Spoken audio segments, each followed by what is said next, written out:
moment we've all been waiting for has finally come. REANIMAL is finally here, and welcome to the live stream from Tarsier's offices in Malmö. With me is Oliver Merlo, I'm CEO here at Studio. Pavel Novakovsky, I'm a marketing artist here. I'm Michael, executive producer at THQ Nordic. and I'm Stefan Moore. I'm senior producer at THQ Nordic.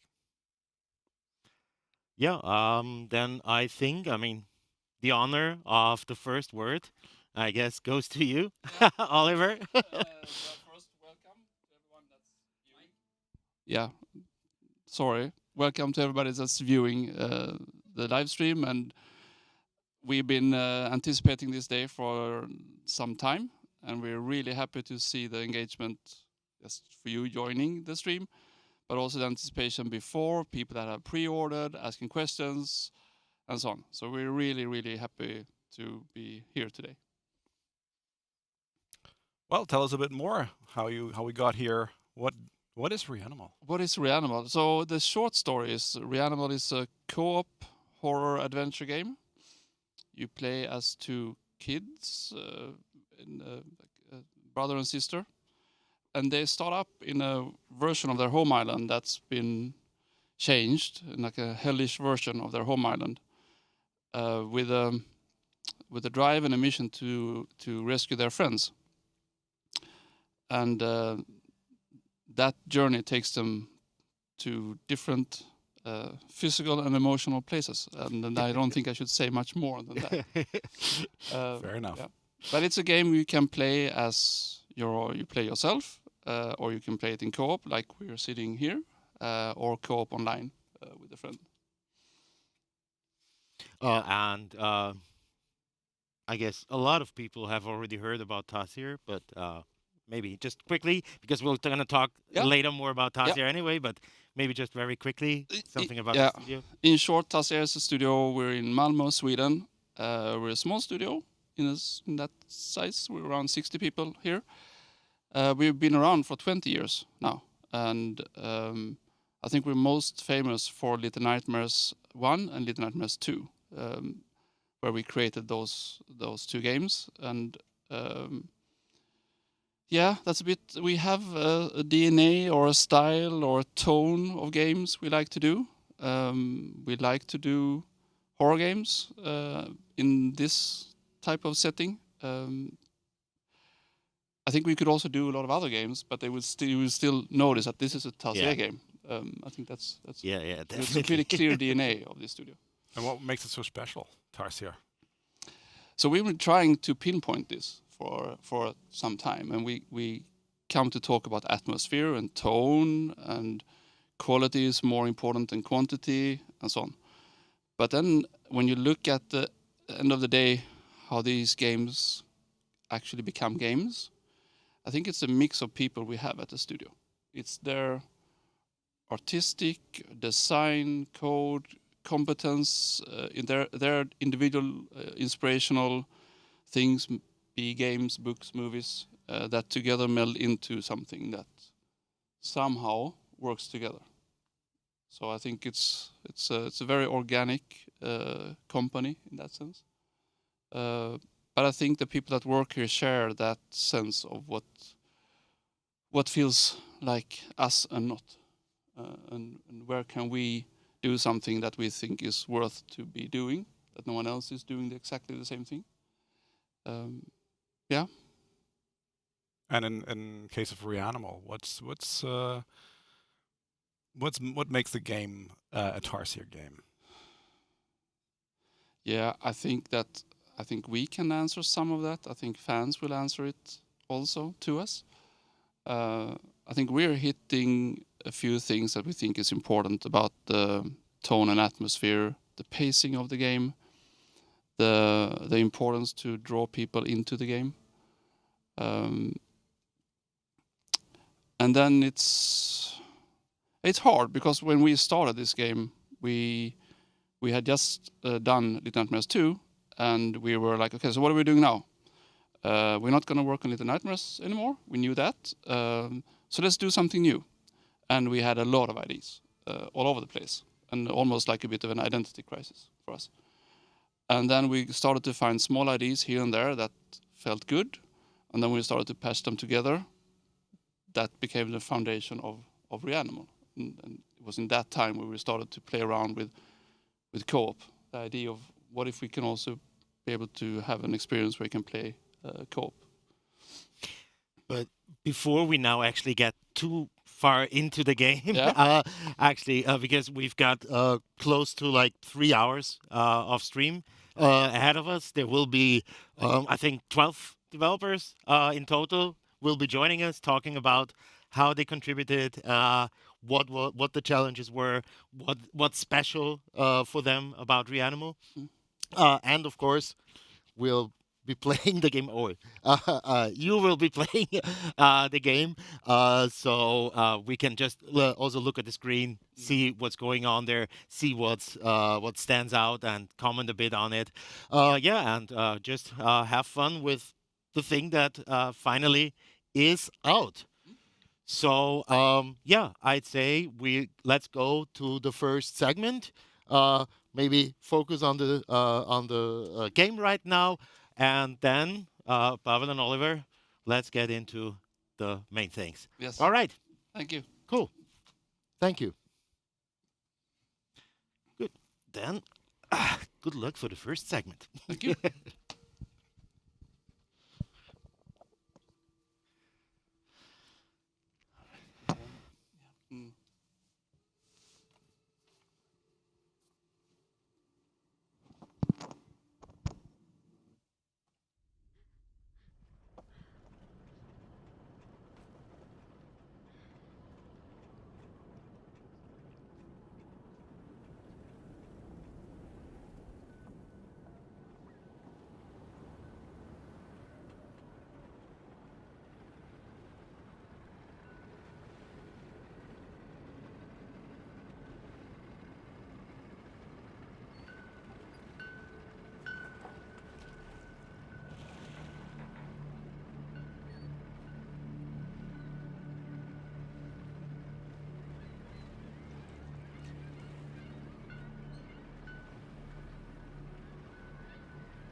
Yeah, well, Oliver, maybe you can tell us a bit more about the gameplay of REANIMAL and the core gameplay loop. What's it all about, and the main characters, maybe. Yeah, so it's what we're starting to see here is the intro of the game, and I think the images speaks better than my talking. But it's the gameplay revolves around these two brother and sister, and we're gonna see as we go through the game how they explore a world that's goes from calm moments to more dramatic moments, a bit of a puzzly environment sometimes, some challenges that go through. I think it's been important for us to make sure we bring the experience we want to players, but also that it's pretty accessible, because playing co-op, it's not everybody that's a pro gamer, and you shouldn't need to be to enjoy this experience. And who are these two children that we see? Yeah, it's a brother and a sister, and I don't think so. We like to tell stories that don't tell too much and leave it a bit to the player to figure out what's behind this and who is who and what's driving them. You want to comment on their looks a bit? Maybe you're better to comment on their looks, Pavel, a bit. So you're working a lot with like how do we convey them in the right way and. Yes, but maybe I mean I work in the marketing part of it, so I'm more interested in packaging this experience. Very well, yeah. very well. but we yeah. But we could one thing about the looks is that there's a good reason why we use younger people in the game, and it's you're a bit more fragile. We like to kind of hide faces.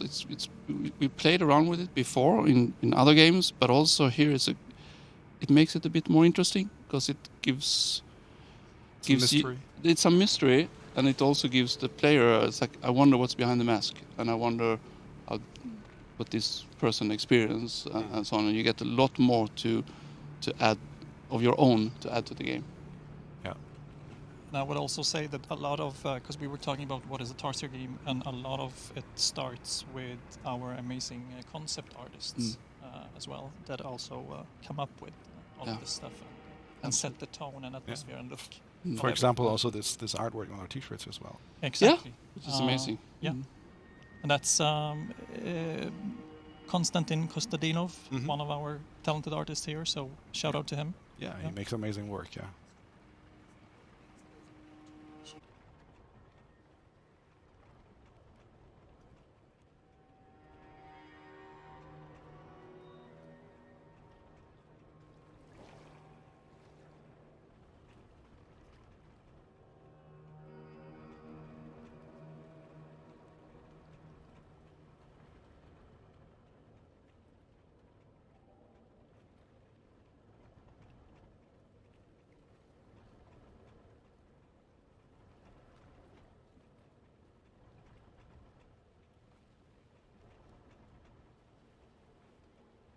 Welcome back.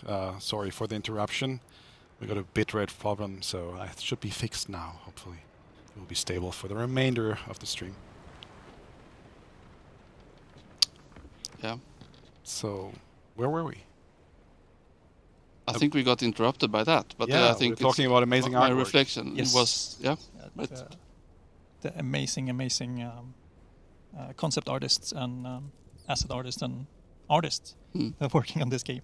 Definitely.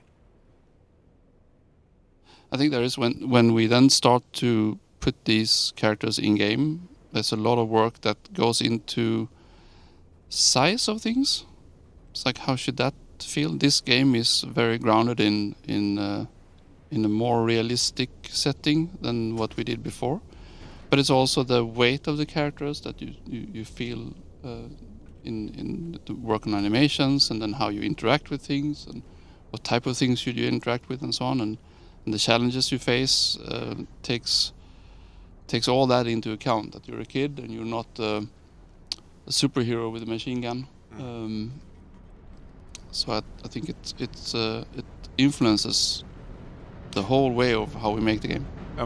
What kind of feelings do you want to evoke? You know, we see like a lot of darkness, a lot of like somber environments. What kind of feelings do you want the player to feel with in the REANIMAL, like in these opening segments as well? What is it? I think that's it's a bit of a hard question to answer, because there is, with these games, there is hope, and then there is despair, and then there is tension, and then there is moments of relief and so on. But I think we're with REANIMAL, it's a darker story than we've done before, and I think that's where we want. I think that's what we're trying to talk about, darker themes in that sense. In the way we talk about it, meaning we don't talk so much, but we let the games talk, and then you fill in. But emotionally, I think this is also very personal. How you, like, everybody's been a kid. Everybody knows how it is to be a kid, and it's easier to, like, how do you immerse yourself in a game and characters and environments that you might recognize or not recognize. So I think that is it's a big shift depending on who plays it. I think we talk about words from like excitement and scare and happiness and joy. And when we started to see people playing this, I think the first time was on trade fairs at Gamescom. you saw all the emotional spectra happening in front of you of happiness, angry at your co-player for missing a jump, to tension, to scaredness and not looking away, and then laughing again. So I think that's the beauty of it. So that's why you also implemented co-op gameplay, and like local and also online. Yeah. To also like strengthen that feeling. Yeah, I think that's the. I mean, we saw that on Little Nightmares too, right? That people wanted to play it co-op, and then they passed the controller instead. Yeah. And yeah, we noticed back then, I think at the trade fairs, that actually more players wanted to play multiplayer than single player. Yeah. We were surprised actually. Yeah. You never know, because when we started this project and started out, co-op had been on the demise a bit for a few years, and then there came some co-op titles that were really cool, but were way more like gameplay co-op. It Takes Two and those amazing games. But in this genre, there wasn't that much. But that's when we started to talk about it, and it's like, how is it to watch a horror movie alone versus together with a friend or partner? It's one thing playing a single player game and then sharing this experience in a co-op game. I think not just viewing. Amazing, exactly.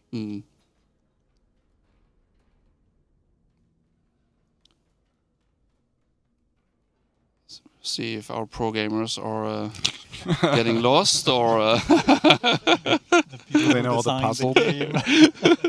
I don't know which button to press.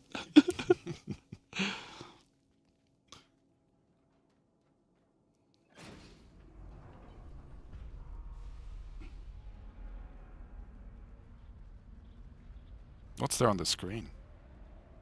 Pavel, do you know? I actually don't know. I know who did it, but I don't know exactly what it is. Because we have several screens, we have a cinema, we have, so I don't know everything. It's something blinking. Yeah. It's blinking, yeah. It looks like a circle. Yeah, it looks like a circle. I've been here for 3 days. Well, we always put the new guys on the stream. Yeah.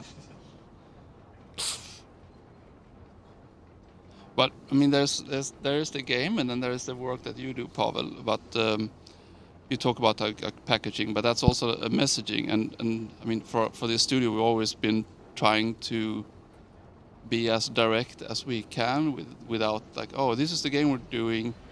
But then we want to talk about exactly that in a good way. But it's still a bit of sometimes a challenge to maybe get the message across. I don't know, but when you look at it, like, what are the things that we do key arts, we do logotypes and stuff, and that we really want to convey the same thing as you experience.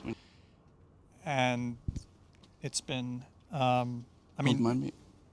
it's been, in this case, it's been extremely easy in the sense that I've had access to a lot of really amazing art.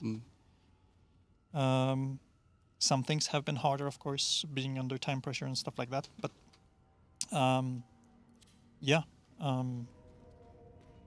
everything becomes way more easy when you have access to all of the amazing art that I've had. Seeing now the intestine mask. Yeah. What's your take on gore and these things? Because there's a bit of it in the game. So what is your stance on that? Why do you like it so much?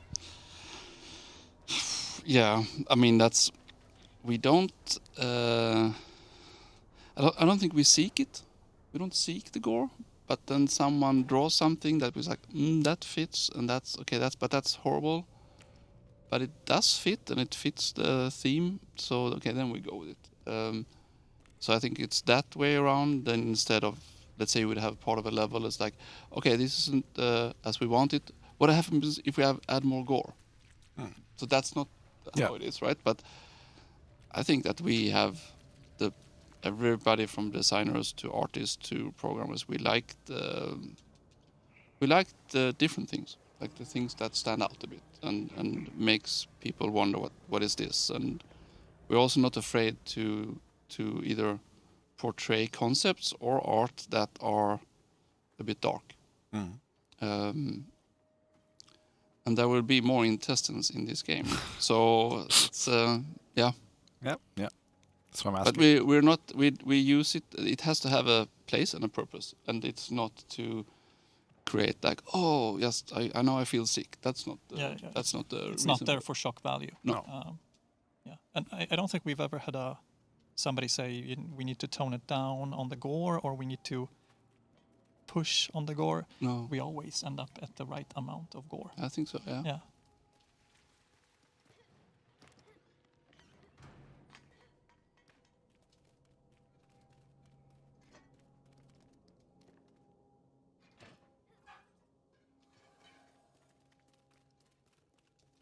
They somehow know all the answers to the puzzles. Yeah.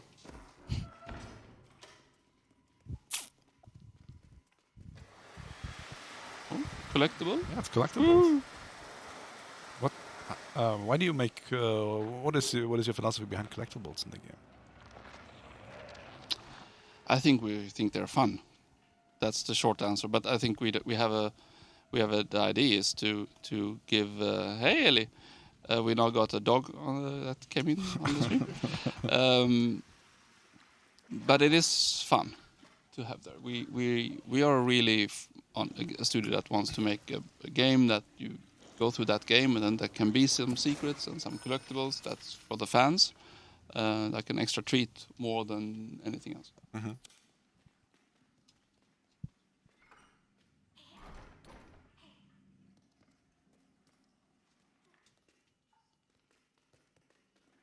If you haven't seen REANIMAL before, and this is the first time you're watching the stream, I think in some cases you recognize that the camera here is very focused on keeping both players on the screen at the same time, and it goes a bit. Sometimes it is a bit from side to side, but then it switches to a more dynamic mode when we feel it fits. So I think that's it's a new thing for us for this game to work with camera like that, but it becomes very. It increases immersion and it increases the tension of a lot of things. Yeah, it's very cinematic.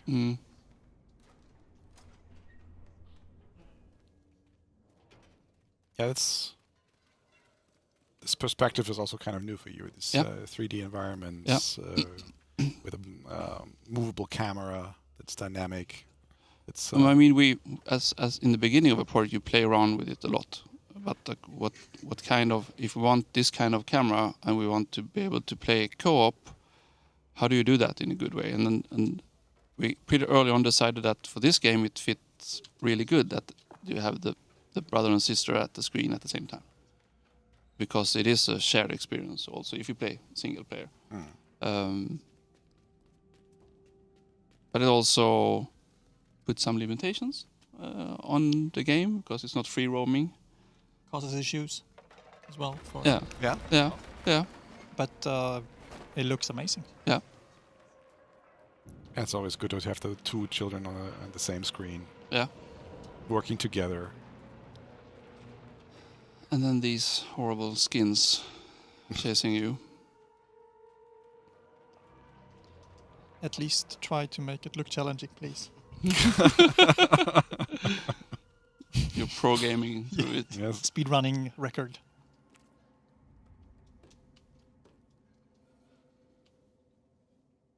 Yeah. So I guess we have some questions from the audience already. So maybe we can take those. Yeah, would love to. So from a Crumple Pear, apology for butchering that, they want to know why you went with a World War II theme for the game. Okay, so the question is, why did we go with the World War II theme? Was the question, right? I don't think we did, but I like people interpret it. I think some interpret World War One. I think there's part of the theme here that talks about war, in a sense of war and what that does to humans and does to us. And then the style of how we portray that fits. This style fitted for this game. but we had discussions about, do we set this game in a specific historical time? No, we don't. This could be any time, but these the things that you will see that have like more what do you say, inslag in svenska, but you see more of war, of a theme of war in. I guess it's a mix of maybe World War One, World War Two, but older things. But there's no like historical point to about World War One or World War Two. It's war as a. It's like elements concept. from those like big wars, Yeah. previous wars in the 20th century. Yeah. And then another one that we had was, how did you come up with the name REANIMAL? That was easy. No, we had. I mean, it's not the first thing you do, right? You focus on the game, and then you have a project name. Just go with it, and then we started to figure out like what should we call it. And I think we had a lot of names, and in that process we didn't like any name, and then we liked a few, and then we didn't like them anymore, and then more ideas came, and then we talked about animals at some part of it, because and it was not because it's not a game about you raising animals or something like that, but there's a nice meaning with animal. It's because we are also animals, and we also have animalistic instincts and behaviors and so on. So we started to play with that word, and then it became REANIMAL. And then there is things in that fits very well with the story that I think people should experience.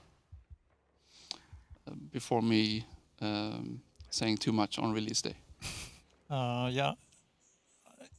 And also, I think early on, because we found out that apparently coming up with a name that's not already taken and sounds good is really, really, really hard. I think one of the sketches or ideas that we had early on, because we were blasting them out, was anima at first. Right. Yes. Which was, I think it meant a part of the soul or something like that. It is soul in Latin. Yes. And then that morphed into animal, and then at some point REANIMAL. So that's the journey of that. But it was a lot of different names and a lot of discussions, and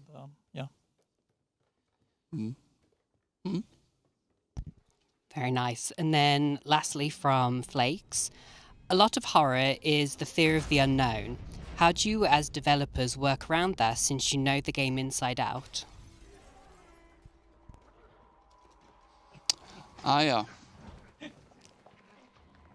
Yeah, that's it's a good question. I think when you develop a game, I think that's one of the challenges of making a game, is that you always need to spend a year on something, on a part of a game, and then you constantly needs to jump into the seat of someone that's never seen it before. And that's the working with the unknowns, but it's also like difficulty levels of how you play it. And you see colleagues here playing it. It's not the first time they played it, but I think that's a challenge in more aspects as well when we're making a game. But will this feel fresh? Will this feel unknown? Or it's not easy. I think we talk about it a lot, and we play test a lot internally and discuss a lot. And when we start to feel that now it becomes too much, you could expect that, then we start to cut away things. Which we're pretty good at cutting things. Because that's a very useful thing. It's a very useful thing, especially in games like this, where you don't, like, everything is here that has to earn its place. And if it doesn't, we work harder on it, or we say it's too hard to make this as good as we would have liked it to be, or we don't think it can be that good, then we rather remove it and replace it with something else. Not due to efficiency, but due to creative ambition.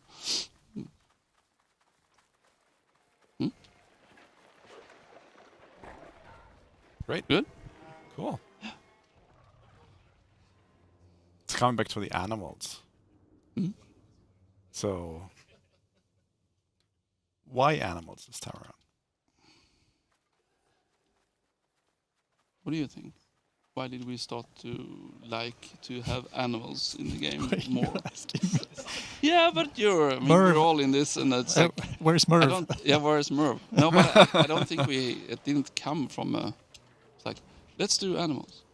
No. Honestly, I don't know No. why animals. And I wish I could put this nicely into words, but yeah, I know that's the thing. Like, I have my own ideas, but they are most likely wrong because. But what are those? If you have them clear in your head on release day. Take your time. Yeah, because because I think that it came from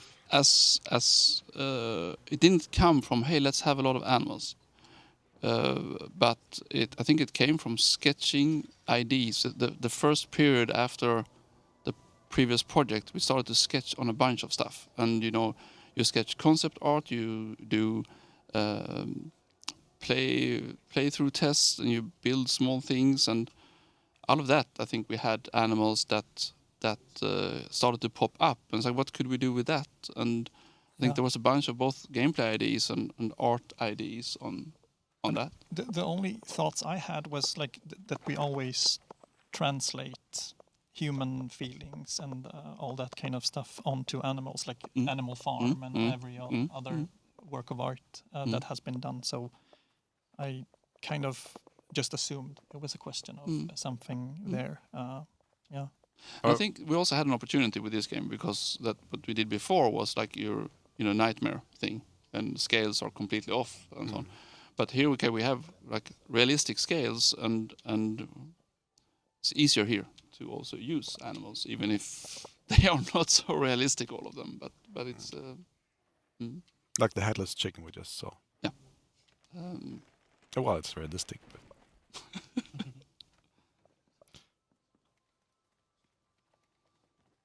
All right. Then we make a short break and come back after.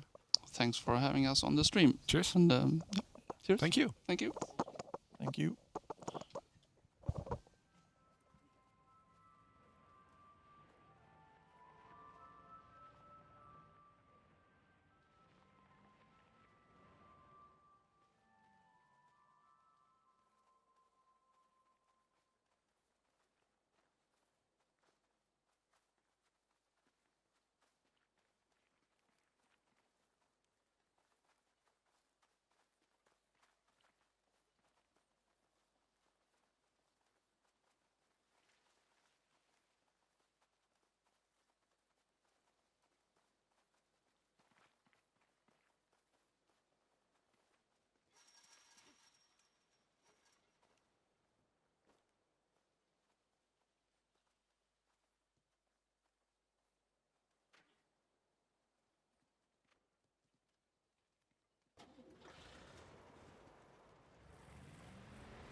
Ready. Also like your socks. They're beautiful.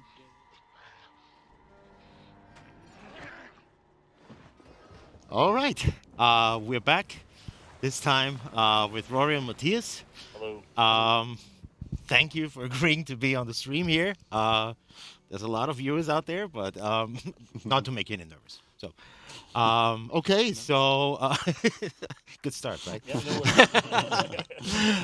Yeah, maybe if you could introduce yourself a little bit, and then maybe tell us more about what you did in REANIMal, and so I heard you worked together a lot. So this is going to be interesting. Side by side, Yeah, daily. Yeah, Part of in co-op, Yeah, basically. yeah. same body. Yeah, that's it. We shared one pair of jeans. No, I'm the player animator. So all the kids, I animated them, and Matthias doing the player controller code side, basically. Yeah. Yep. Yeah. Basically doing the we were both sides, or two sides with the same coin. You did all the pretty stuff, and I sat in the background trying to make that work. In the cave. In the cave. I was whipping you daily. Yeah. You came out and to yell at me sometimes. Yeah. You have to, It's got to get done. And aren't you glad I did? Super. Yeah. Look at this. That's it. Yeah.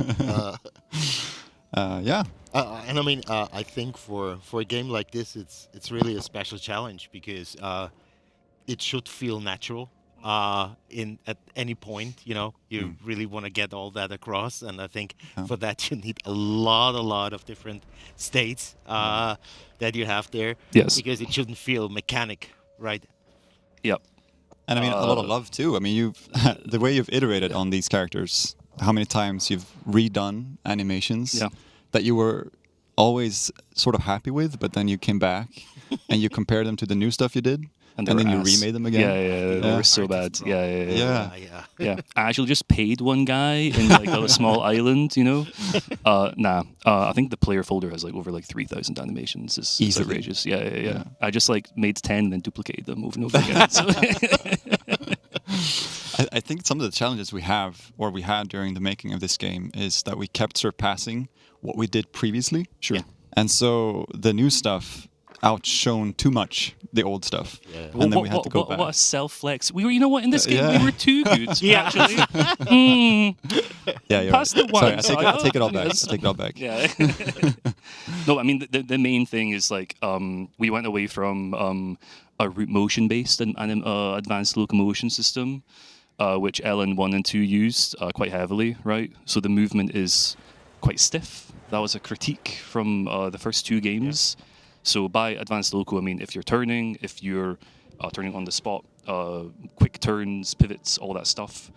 So now we're using motion matching, which was a new thing in 5.3, 5.4 Unreal. Yeah, yes, like one of them, right? One of those. Which was a huge challenge to move over to that. Yeah. Basically, all it means is that the player is moving the capsule 1-to-1, and the skeletal mesh is catching up, basically. Yeah. That's a good way to summarize. Yeah, that's what I worked so much time on, and you just put it in one line. Bro, just tries to catch up. Yeah. And it decides what to do. I remember there was like 2 weeks where Matthias was like, "Dude, we can't crouch. We have to cut crouching." I was like you were sweating, bro. That was good. It was good. And then jumps. And then then jumps. And then the whole thing. Yeah. Did the camera in some way influence the style of animation? Because it's very special here. Yeah, well, it's far away, so the animations can be bad. So it influenced it that way. What was it? I mean, it is always a thing. I think it's quite hard because the camera can be quite different at times, right? So sometimes I'd have to like go back and redo an animation because it doesn't look well with the camera, of course, right? Especially in some rooms, there's quite a directed camera, quite like Resident Evil style, where it's like one motion. So, yeah, definitely. And when you zoom in, some of the shots are like right up in there. And then it's hard to make some of the generic animations look good in every single camera angle. For sure. When you're in Maya, you're like, I don't want to deal with a hand planting. They're not going to see this. And then you see a playthrough, and you're like, oh, whoops. And I guess the camera changed a bit over time as well. Yep, definitely. So first you thought it's that perspective, and then it kind of changed. Sure. And what about the character of each of the kids? Is it just animation, or is there some technical things in there as well? Yeah, I mean, like the main thing is each kid has different cloth sim, right? Right. So the boy has his poncho and his rope. The rope might be rigid body, not cloth. And then the lassie has her dress and her hair. And then the other boys and girls like bucket, hood, and bandage. I think they have their own thing as well, right? I couldn't be too sure about that one. Yeah. Bucket hood? A bucket bandage head, bucket hood. Shut up. I love this scene here in the game. Yeah, it's super Yeah, nice. it's an amazing scene. The first time you just come in, it's like, what? Yeah. Did these guys all pay for the cinema? Like, Yeah. what? Or does the sniffer, does he maintain this? Because the projector reel will run out at one point, right? Yeah. So who's going back there? Who cleans up? Yeah. There's so much popcorn. These dude, oh. Did you guys knock over the popcorn? Yeah, okay, nice. Yeah, sick. Nice. We can just stop here then, actually. I think that's the highlight. Okay. Well, you said 3,000 animations, is that? Yeah. Yeah, but I mean, like, so many of them are temp, right? Because, like, you kind of, like, most of dev is spent making motifs, right? Ideas for puzzles, ideas for situations. Yeah. And then, one motif can be, like, anywhere between, like, 1 and, like, like 8 or 10 different animations, depending on the interaction, right? So a lot of them are very, very quick tests, right? When I say, like, thousands of animations, it's not insane for that to happen over 5 years of development, but it is funny to say, It's a large number. But at some point, you have to save 3,000 files at some point. Yeah. It is not. It is a lot. Yeah. I remember when we did the motion matching switch, we realized that none of the animations we had, or you had created for the locomotion set, like how they run around and jump and stuff, none of that could be used. So Rory spent... That was sick. I don't know how many hours you spent on just making that. Time in my life. Doggy. Yo, Hey, Ellie, here's space Eddie. here, bro. Yo. This is our Chief Obstruction Officer, Yeah. as Pom Pom would say, someone I know. Head of production. Yeah, she makes sure we trip over ourselves. I don't know if you guys can see her in the camera, Sure. but it's my dog, Ellie. Come, Ellie. Do you want to jump up? Yeah. Now you're allowed on the couch. Use it. No? I guess you. Who does she love more? Who does she love more? Yeah, Ellie. too much. I don't have any treats, so it's too late. Yeah. She's searching out. You can't win her love anymore, No. Yeah. right? No, No. no. That's all I meant to her. Yeah. So the washing machine is a metaphor for how dirty we are in our lives. Yes. You want to talk about the skins and their metaphors, Matthias? Oh, right. Well, no. Because Too painful. yes, exactly. Too close to the bones. Yeah. Close to the bones. Too soon. Yeah. Half a year, maybe. But yeah, I mean, the evolution, I think, from LN1 and LN2, like you said, from having all the animations drive the characters to this, that was probably the hardest decision we made way too late. Yep. It was the right decision. Yeah. But at the point of doing it, we were shaking our boots because we were getting into deep waters that we didn't know Yes. When was that? So when did? It was last week, actually, man. Yeah. Should we try something? Yeah. Play the game offline. It'll be totally different. I read something. That was a new white paper. Yeah. Now. No, but Yes. we're talking about spring last year. Yeah. Yeah. I think so. But Yeah. it's not Yeah. that long ago. No, considering dudes, at some no. point you just need to lock everything in. Yeah. Sure. Yeah. Yeah. Okay. The main reason was online, right? Yeah, well, exactly. And also how, I mean, a lot of the critique was about the driving the character, like, Sure. walking around, how that felt pretty awful at many points, Yeah. especially during the most... Nice. Nice. Well Cool, done. cool slide whoever the boss is. the intense chases was Yeah. like one of the most annoying parts, was just running into obstacles because you didn't feel like you were in total control. Yeah. Which is hopefully solves most of. Yeah, so I think that decision was made sort of because we were forced to. Great point, Matthias. Yeah. Thank you. Yeah. No, but totally. Sorry, I zoned out there for a minute. I was just watching the game. I mean, yeah, because like, especially when a lot of the encounters have this like trial and error, like experimentation. Yeah. You have to go in the store. Your time, the fucking monster's chasing you. Like you kind of want responsiveness in your character, right? Absolutely, yeah. So it felt like a nice change. Of course, like I only see the faults, right? There's a lot of things that you can. Yeah, I think that is really the the curse of the game curse dev, of yeah. game development. That every time you just open up the game, it's Sure. Here. Sure. That looked off, actually. Yeah. Sorry, can you guys do that again? Yeah. No, but yeah, it's a nice new puzzle to polish, definitely, especially when dealing with a player character, because like when you're animating a scene or you're animating something, something to act in the game, like an enemy or whatever, you can script it to an extent. You cannot script the player, like at all, right? The character can move left, right, up, down. They can jump, they can crouch, they can do anything. So having to not only polish those states, but to polish the transition of those states, and you're walking upstairs. What happens now? If the head is clipping. I'll shut up now. But whatever. I'm actually super curious to hear what people are saying about the new movement set, because we've tested a lot of in-house, and Sure. the people who've already played the Nightmare game and this game, the previous iteration of the movement set. But there's going to be a lot of voices now. Yeah, most of them are my Reddit bots that I trained last night. Wonderful. Yeah. Bravo. Yeah. I'm banned in 5 countries. Yeah. Where can I send the flowers? Yeah. Changed my life. Yeah, thank you. Yeah. Oh, Please say that. please. Yeah. But I think it does feel a lot more responsive, and I also think that it is important, especially because of the camera, especially with camera changes, and then suddenly Sure. Yeah. you have to rethink or in your brain other direction, and I think this works really well. And honestly, super huge shout out to all the game designers and tech designers and everything who's worked with this new movement set and made all the interactions work with it. Shout out.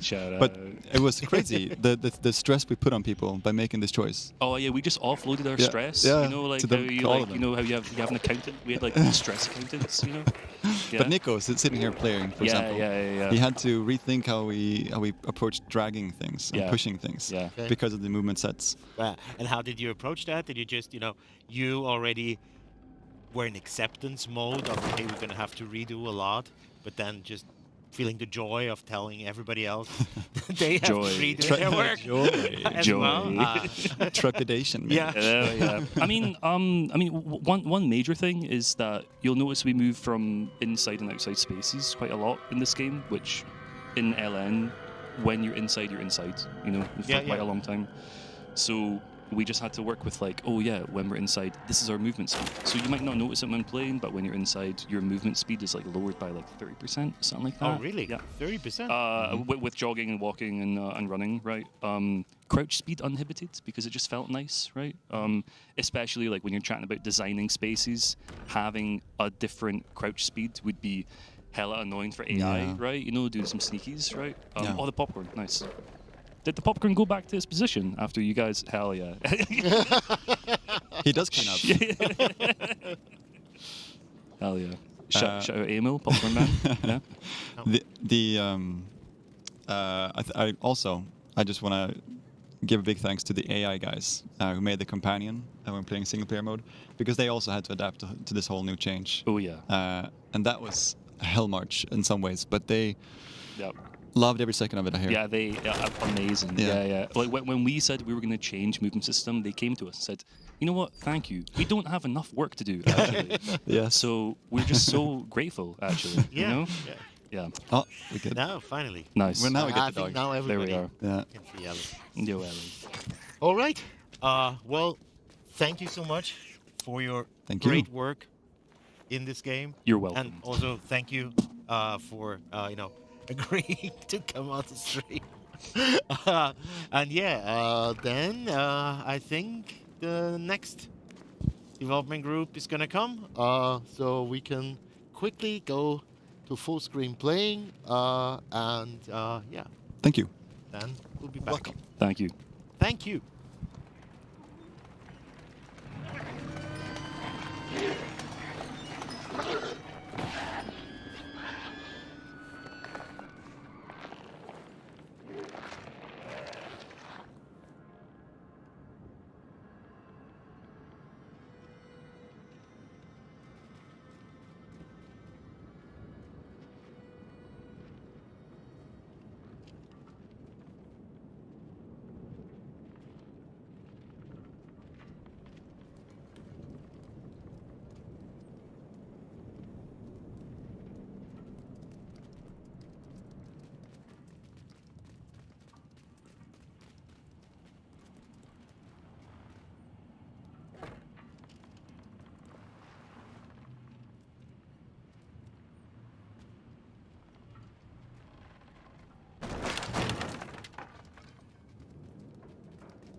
And then we have here now with Elvira and Remy. Remy is a tech artist. Tech designer, sorry. And a level designer. Yes.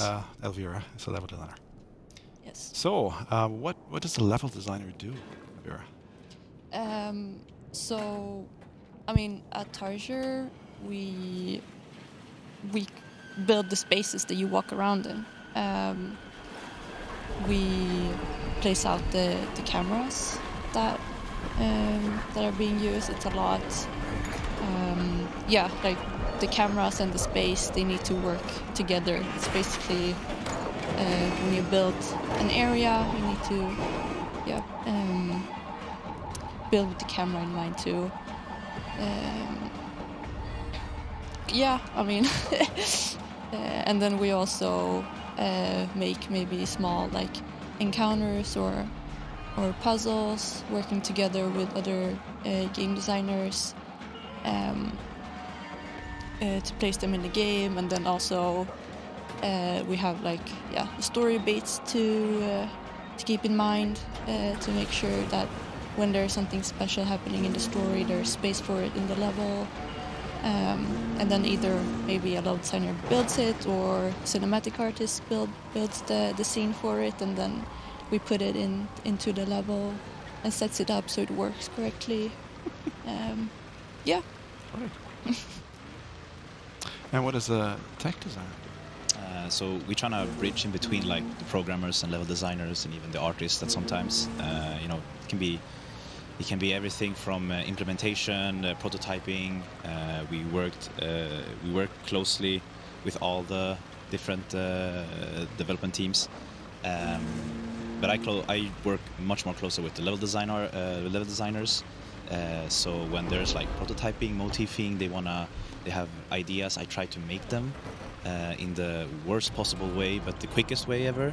And then we iterate on that as much as we can to make it feel like we have something there, playable, gameplay, like can be anything really. Great. Is there anything in the game that you're especially proud of that you made? In the later section, actually, I'm proud of the orphanage. I worked on that for so long. I think when we were working on our first beta, like beta 1.0 or even alpha, or for the demo even, for the Gamescom demo 2024, 23, I think. Yeah. I don't even remember anymore. Then we spent so much time with cameras there, streaming, because we have like such a high-performing game, and I think people have noticed that. Then we try to like.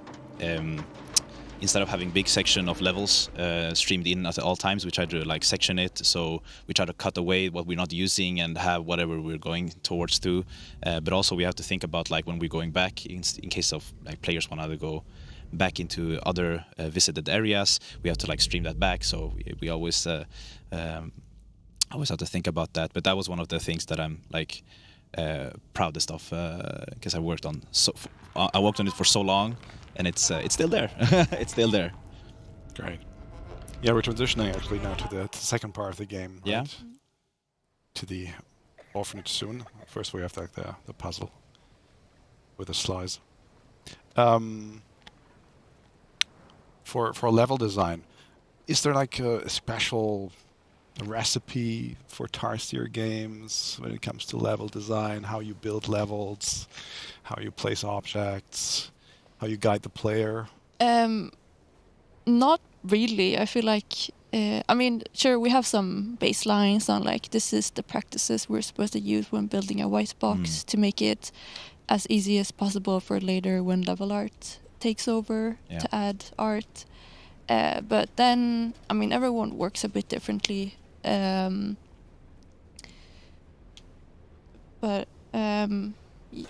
Yeah, there were many times where we essentially had already a piece of like art or concept where we kind of try to build a level around that before we do like.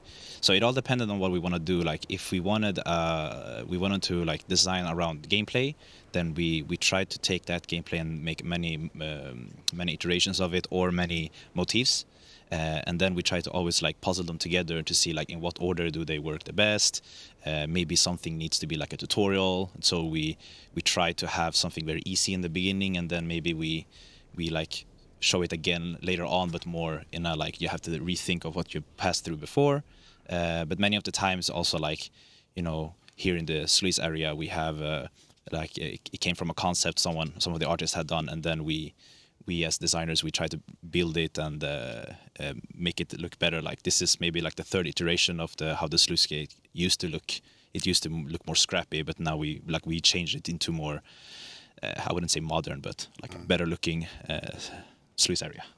But yeah, that's often how areas come to life. Like there is some kind of concept art that people like, and then maybe there is some interesting object in that concept art, or someone gets an idea of like of gameplay, what could happen in this area. I also noticed, like, playing the game, like, there's a lot of attention to detail. Like, by the wayside, you can find like little objects, and of course secrets as well. So yeah, shout out to Sebo for all the secrets. He was our secret guy. Yeah, secret master. Yes. He loved the in the beginning of the project, he really like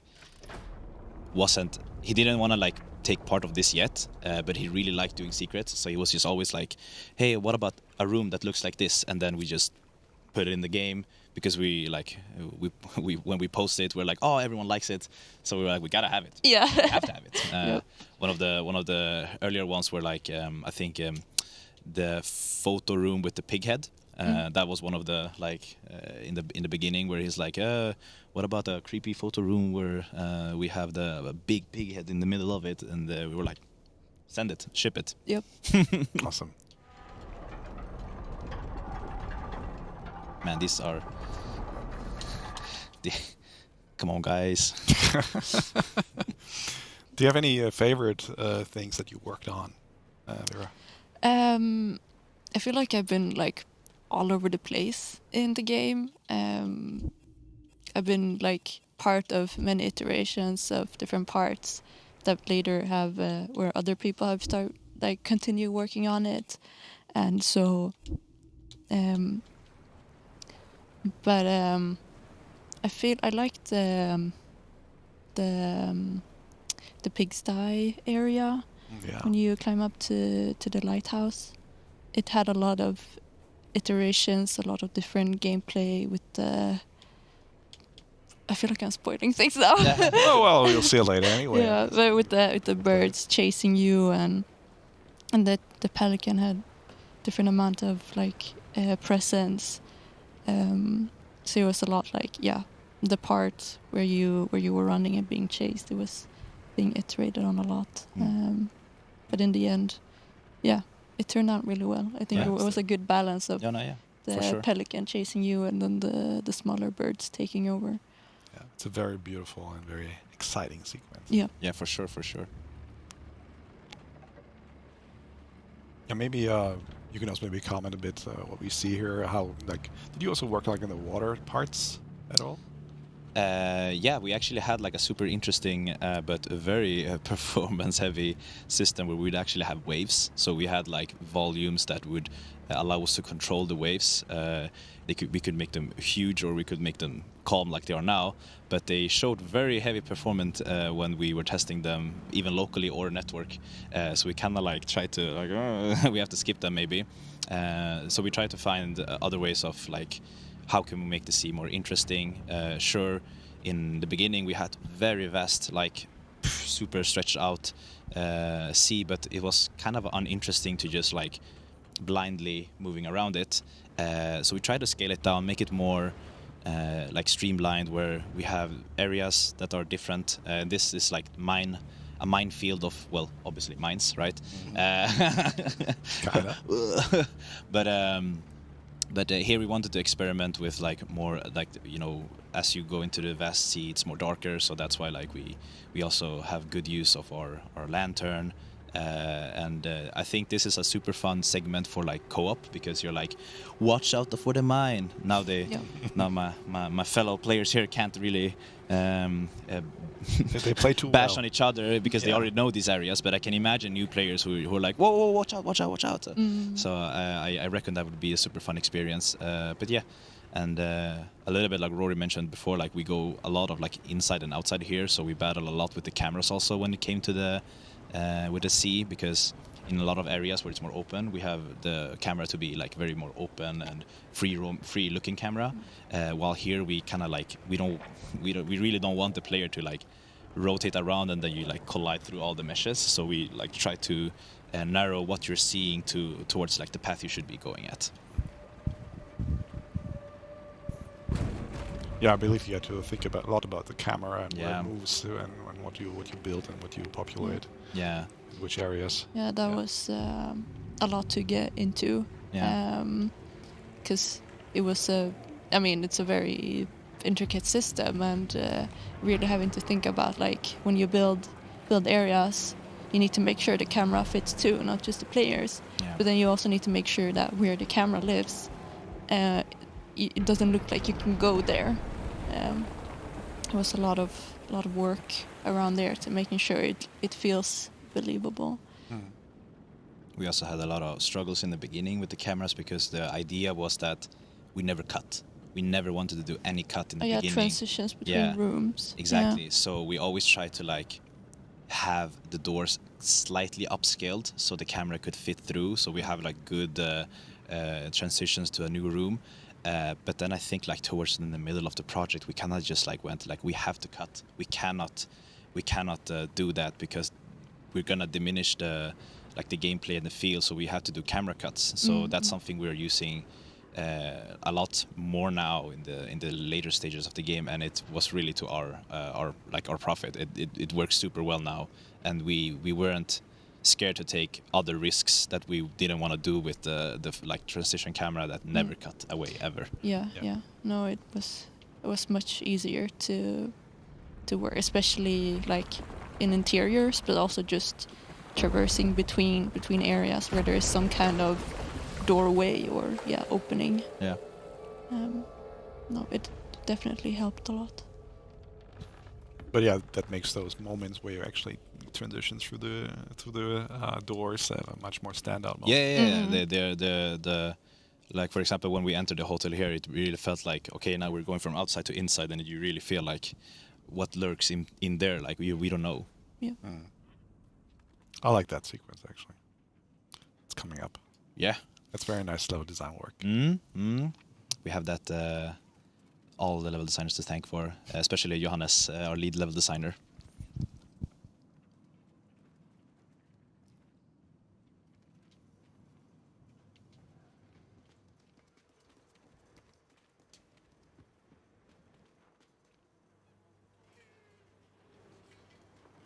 Funny thing about the harpoon in the beginning was that we were actually experimenting with having the harpoon being attached to a rope that we always like, we tossed it and we would drag it back. But God, it looked so awful in the beginning. It looked so bad, because sometimes I think even there were times where the harpoon would just get stuck and never return. So we just like, skip that. We're gonna go with infinite amount of harpoons. So yeah, that's you can never run out of them. You can always toss them around everywhere.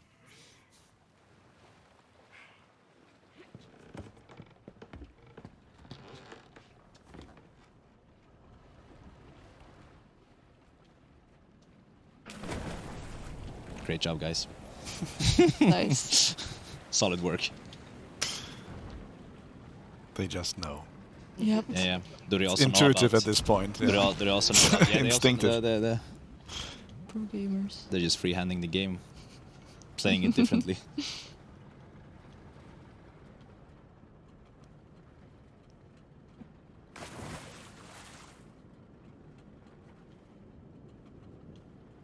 It's foreboding, those.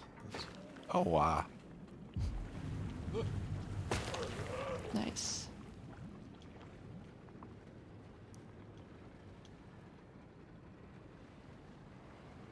So this area, maybe can you say a bit more? What does it signify? What is like a ruined city? Can you say a bit more about that? I mean, this happened, yeah, thanks to the flood. Yeah, the flooding. The flooding. Yeah. Yeah. Yeah. Did you know about the flooding? No, yeah, but I mean, like we say in the synopsis of the game, like there has been like a great flooding in this hellish world, and really these areas are like one of the affected that has like, you know, because we're gonna notice that at some areas we enter like a beach, but like in the beginning of the forest, you have like a clear factory right away. So there was never intended as a it have been flooded. So, but there are areas like these that have been flooded, and they are swarmed with the enemies we call boomers, which are the ones we killed beforehand. But I think like a person who has better answers for that would be Merv, about like why these areas are as flooded as they are, and why we decided that to have. Yeah, but we wanted to have also like a segment where we are like in island or like in an area, but then also boating segments. So we wanted to really like have these like miniature adventure where we from one area to another we use a boat. Yeah, change yeah, traversal. Yeah, exactly. Make it feel a bit fresher, but then also change between being outside but also inside with the boat. Yeah, feels very cool to drive into a flooded hotel, and then you run into all these scary boomers. But it's but then you're inside and it's tight, and it becomes much scarier all of a sudden. You can't really turn your boat around and boat away. Boat away. You need to face them. That's what you do in the game. Yeah, just boat away.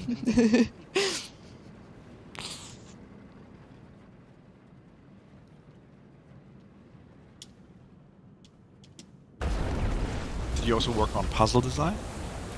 But I mean, our puzzles are, I guess, relatively basic. But I think what we try to strive for as a puzzle is the outcome, like that the outcome is like interesting, cool, fantastic. Like for example, this like interaction with throwing the harpoon at the mine. Like it's not super complicated. Like you need to find the harpoon and then you need to go and throw it. But the outcome, like you see this whole like blowing up the wall and like the sign almost falling down. Like it's a nice payoff.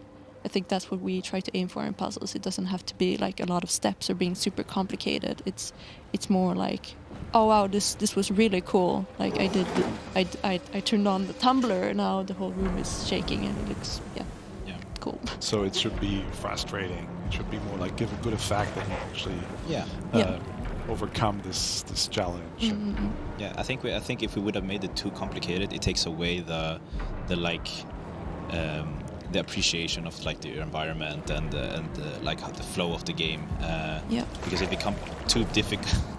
it becomes too difficult, then I think people are gonna be like get bored of being in the area, because we kind of want to move them.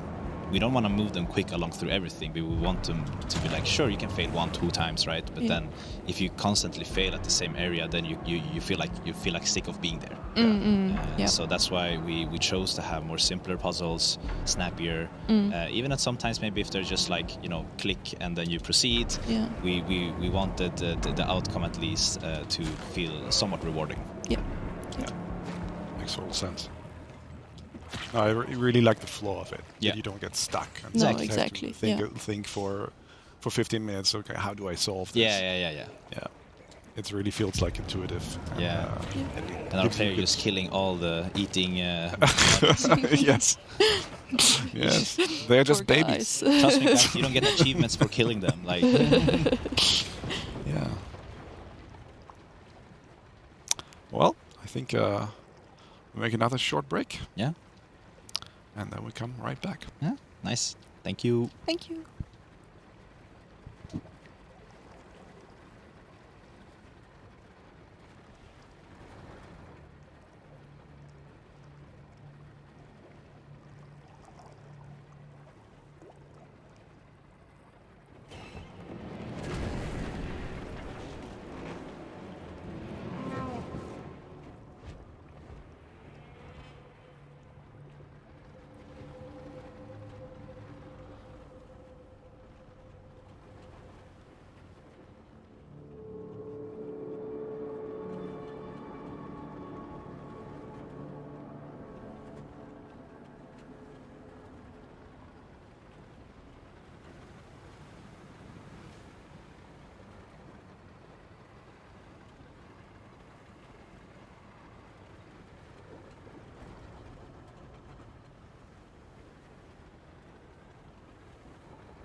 Okay, we're back, and now we have a special segment.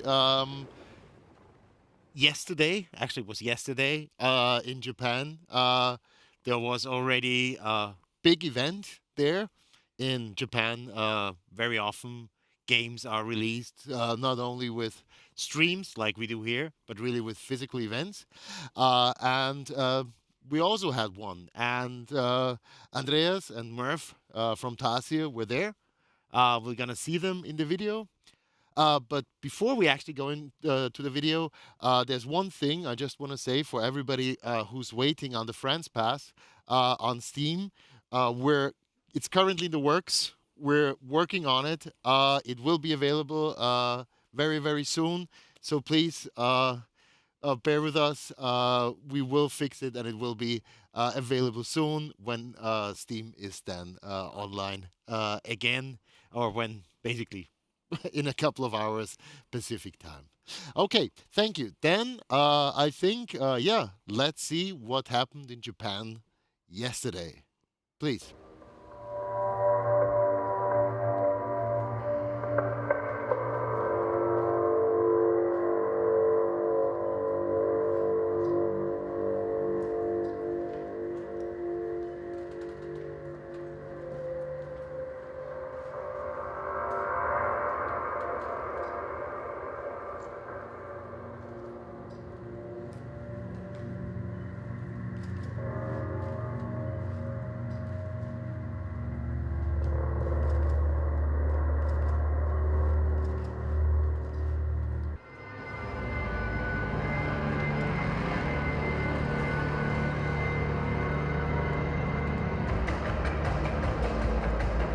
皆様、本日はお忙しい中お越しいただき誠にありがとうございます。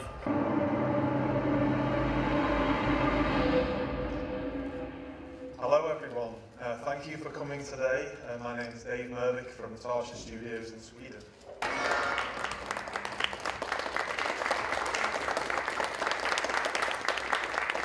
Yoろしくお願いいたします。お願いします。お願いします。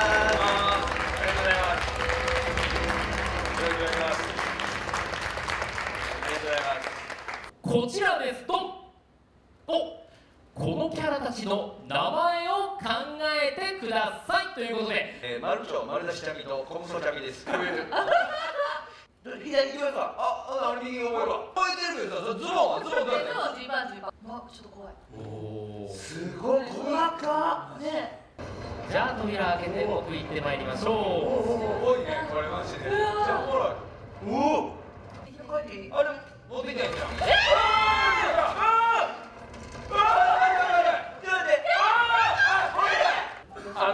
俺たちはサイン取った瞬間から稲田がわー出てくるから。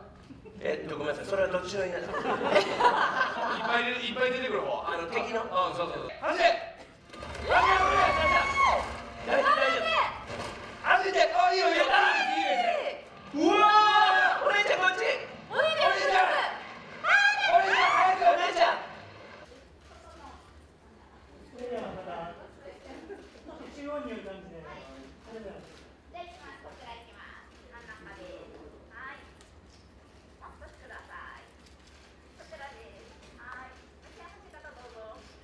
じゃあすみません、隣こちら側ですね。はい、すみません、こちらです。そのままください。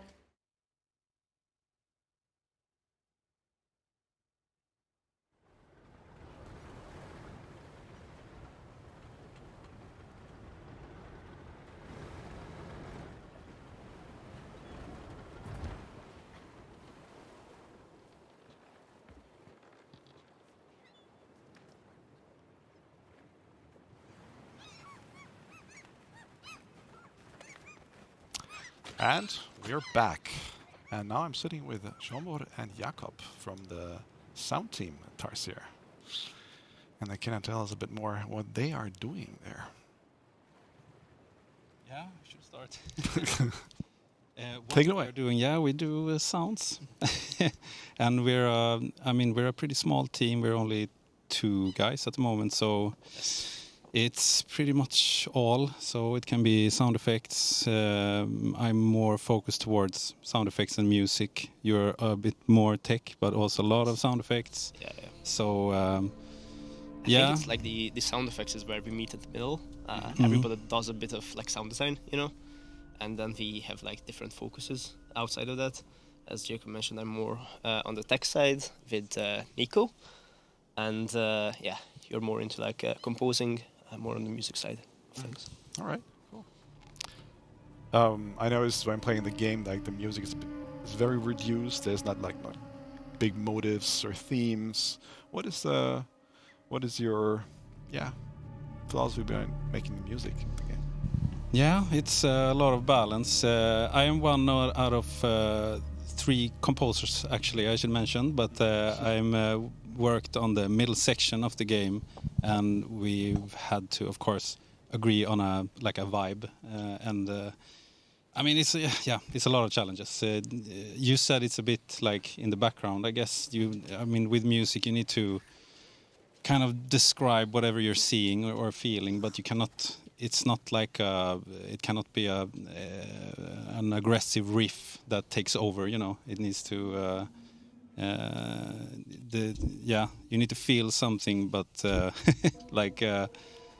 it cannot take over too much. So that's always a challenge. And at the same time, you do boss music. It needs to really feel aggressive and annoying and stressful. So I work a lot with tempo more than chords, I think, in those kind of scenes. So you kind of describe emotion, I think, with music very often, rather than melodies.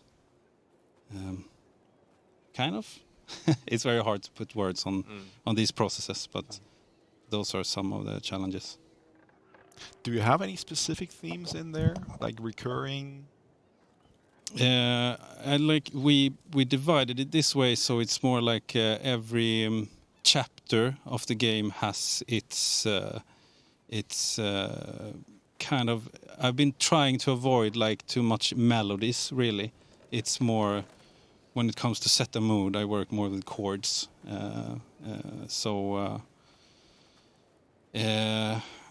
Maybe you will not hear obvious ones, but there are reoccurring melodies hidden somewhere in Forest and in Orphanage and these chapters. They are there, but again, they are not supposed to really take over, So it's more like soundscapes together with the ambience. Yeah, and I think it's important that ambience and music kind of blend, yes. So it feels like one unit. Yeah. And that's also hard to achieve. We work quite a lot on establishing the environmental sounds in the game to really place the player in the environments that we see on the screen. Mm-hmm. And music also takes a lot of role in that, but so does ambient sound, also positional sounds that you might hear, like dripping waters, faucets, I don't know, creaking, the stuff that we see in the screen, the creaking barn, and all of these kind of sounds. Yeah, I think those already stand out. Standout sounds that we have in the game. There's really some nice moments, and also the characters speak. So it's the first for a Tarsier game, right? Yeah. So why is that? I mean, you would have to ask Merv about that, our narrative designer, the reasons. But that's true. It's our first game where the characters do speak. And, they do speak very little, to be fair. But yeah, it does it adds a bit of depth, maybe, to their character. But yeah.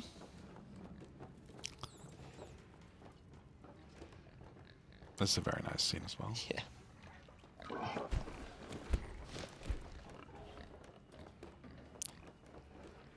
Talking about speaking characters, we also have sounds, special characters in the game, like the Sniffer, for example.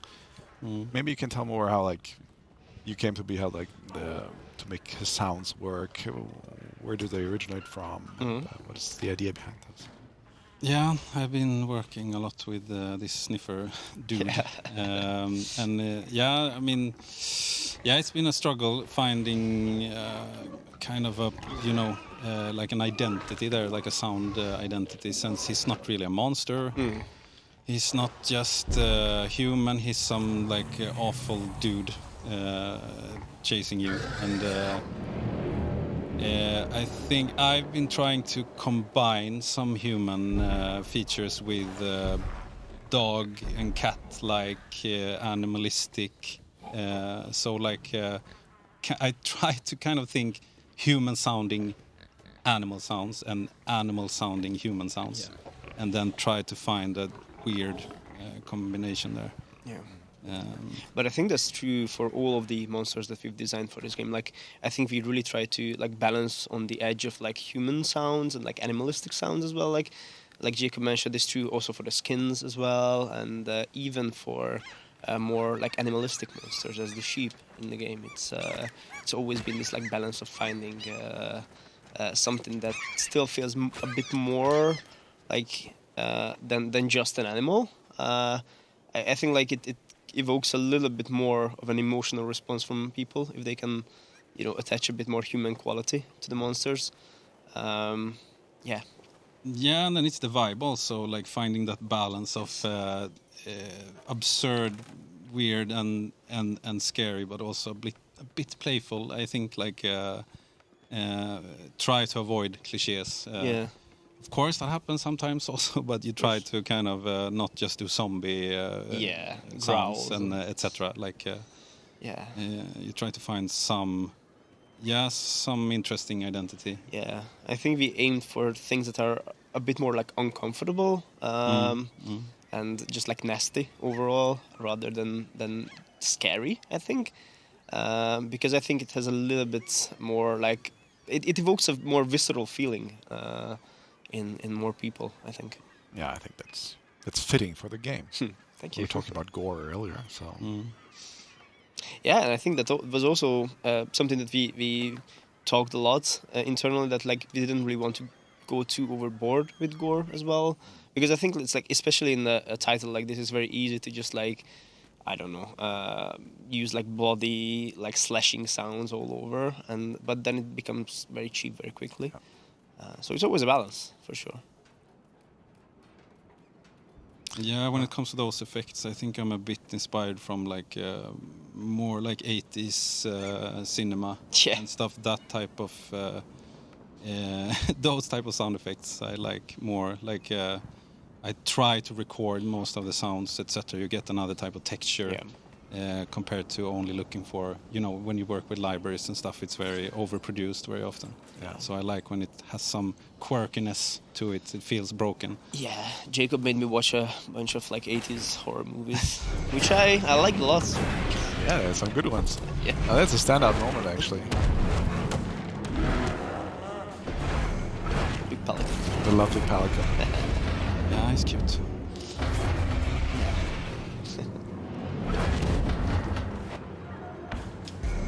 Maybe you can say more about the pelican.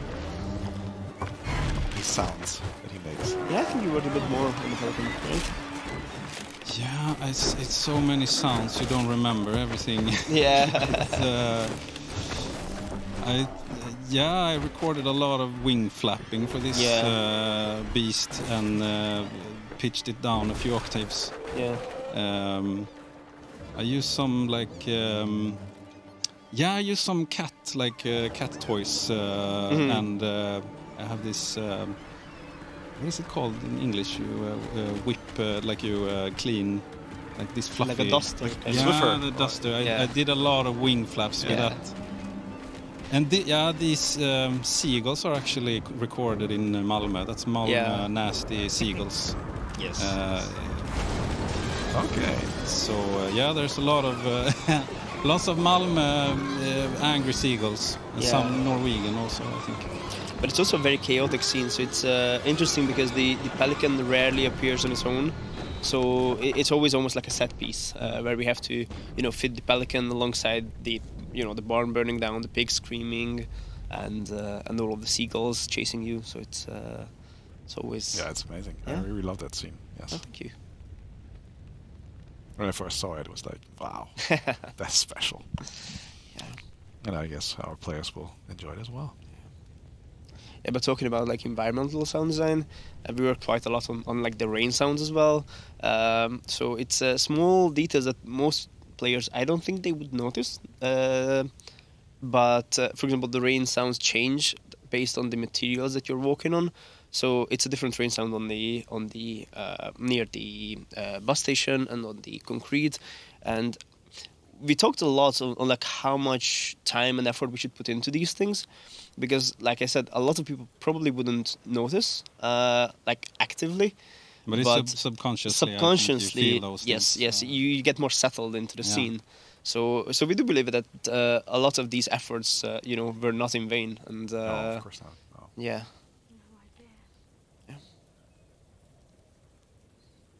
I also think this scene that just comes up, where the girl gets a bit sick. We try to play a lot with like these more non-diegetic sounds, where non-diegetic means that this sound doesn't come from the universe of the game. It's more like subjective, And we try to keep this like haunted feel, where the sheep is lurking in the background, I think it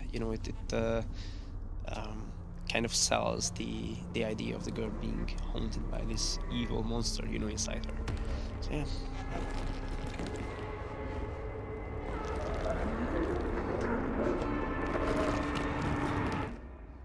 But I love working on these like cutaways as well with the sheep. I managed to kill a bunch of vegetables in this scene, for these like mutations, especially the peppers were the main victims, But yeah, it was. I think it was also one of the first things that our players got to see from REANIMAL in the trailers, right? Yeah. How. Yeah, it's one of those ones where you can. I mentioned that we didn't want to go too overboard with gore, but I think like these are one of the few scenes where you can kind of let it all out and. The sheep is maybe the goriest character for sure. Especially in dealing with a lot of gore there. Yeah, in these mutation scenes for sure. It's like also we like show it very explicitly on the screen, so it's. Very nice to finally, It's hard to avoid using a lot of gore effects in these like transition. That's very like 80s sci-fi. The Fly. I'm thinking of The Fly. I love that movie. It's the old one. It's this what do you call like metamorphosis? This transition into the beast, like the sheep beast. The sheep beast, yeah. Also, the roar, I think, from the first trailer was also quite something. And soon enough we will reach the orphanage, and I just wanted to shout out the theater group that helped us record the sounds for Spider Kids, because we actually hired a theater group of kids. Oh, really? So we recorded a bunch of sounds with them, running around and like being as evil as kids could be, Nice. And that helped quite a lot in like selling this idea of these like unruly kids running around in this abandoned building. Obviously that was processed quite heavily because we didn't want them to sound like actual kids. But it's a good way of finding unexpected sounds. Yes, definitely, yeah. And yeah.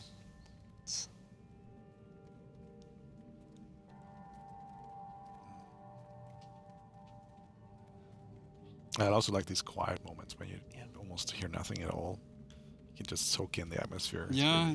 I think it's important with those breathers. Kind of.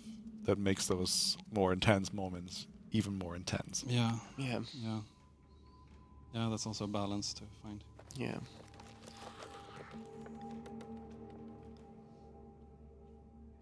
Yeah, I think like this contrast and dynamic changes were very important in designing the soundscape of REANIMAL.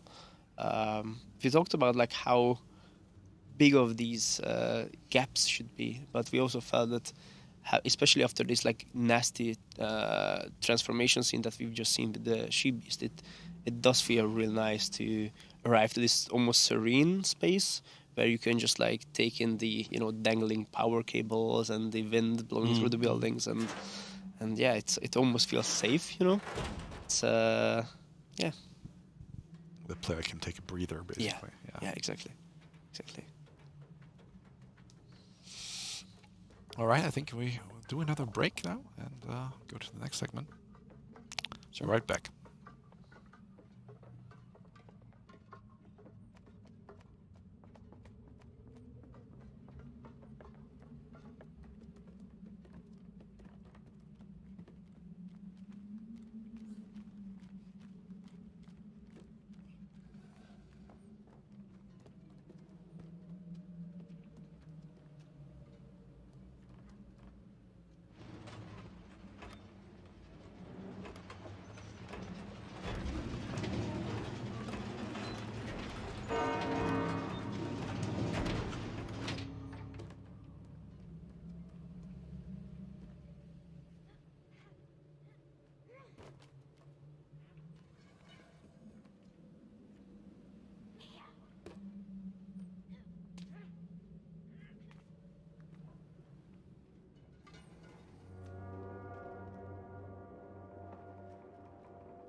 Okay, now we're back with production. Yeah. Mike, Philip, you're both you're the core of the production team here at Tarsier. We have one guy missing also, Andreas. Oh, So- right. so- Yeah, we already did. We see. Yeah, we saw him in the last frames of the video on stage in Japan. Yeah. So I guess right now he's already on his way back, or at least preparing to come back. But yeah, then let's quickly talk about the production here. Let's go. How long has it been in development? It's about 5 years. So the project had been going on for about 2 months when I started. Oh, okay. Almost 5 years ago. Yeah. So yeah, it's been eventful 5 years. I can imagine. Yeah. But I mean, from the start, with all the concept phases you have in the beginning, and when you struggle, what is this new game going to be? I mean, we were trying to create something completely from scratch. Yeah. All the code, all the IDs, everything was new. And it started out great, and then at some point you really realize this is not what we want. Yeah. And then you do more iterations. And at one point we involved basically all the developers doing different scenes. We were judging what is fun when we actually play it. And that kind of unlocked it for us. And then the game took shape and some ideas stuck, and we started seeing the game for the first time. What time was that? So roughly? Several years ago, I think like 2 years ago, over 2 years ago, when we saw what we want to do and what direction we actually want to take the game. And I think, before Oliver already said, it was almost an identity crisis at some point where, okay, we've been doing this type of game or this IP, and now we have to do something new. Where even to start? So I guess just having some time to look around or find out what's actually good and what's a good fit and what not is the best way going forward, right? Yeah, exactly. Yeah, but one of the breakthroughs in that, from my perspective, was when we started looking at people's roles, and we were all game developers and we built this game together, and we started cooperating, all designers and art and everything. That's when it took off. Okay. Yeah. From we talked before, and you said that back long time ago you started out in QA, and now you're in production. So how would that compare now? You know, your job here.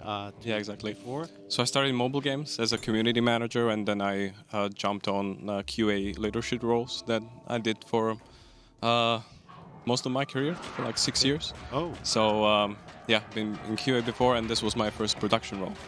And it was interesting to be on the other end of the whole process, because in QA you're basically at the end of the whole development, and you need to check everything and talk to a lot of people. But in production you talk to everybody all the time in every single step of the process, and that is really cool. And it was interesting to find things that I brought from QA into the whole production role, but also finding out new things. I learned a lot of things from Phil and from my amazing colleagues.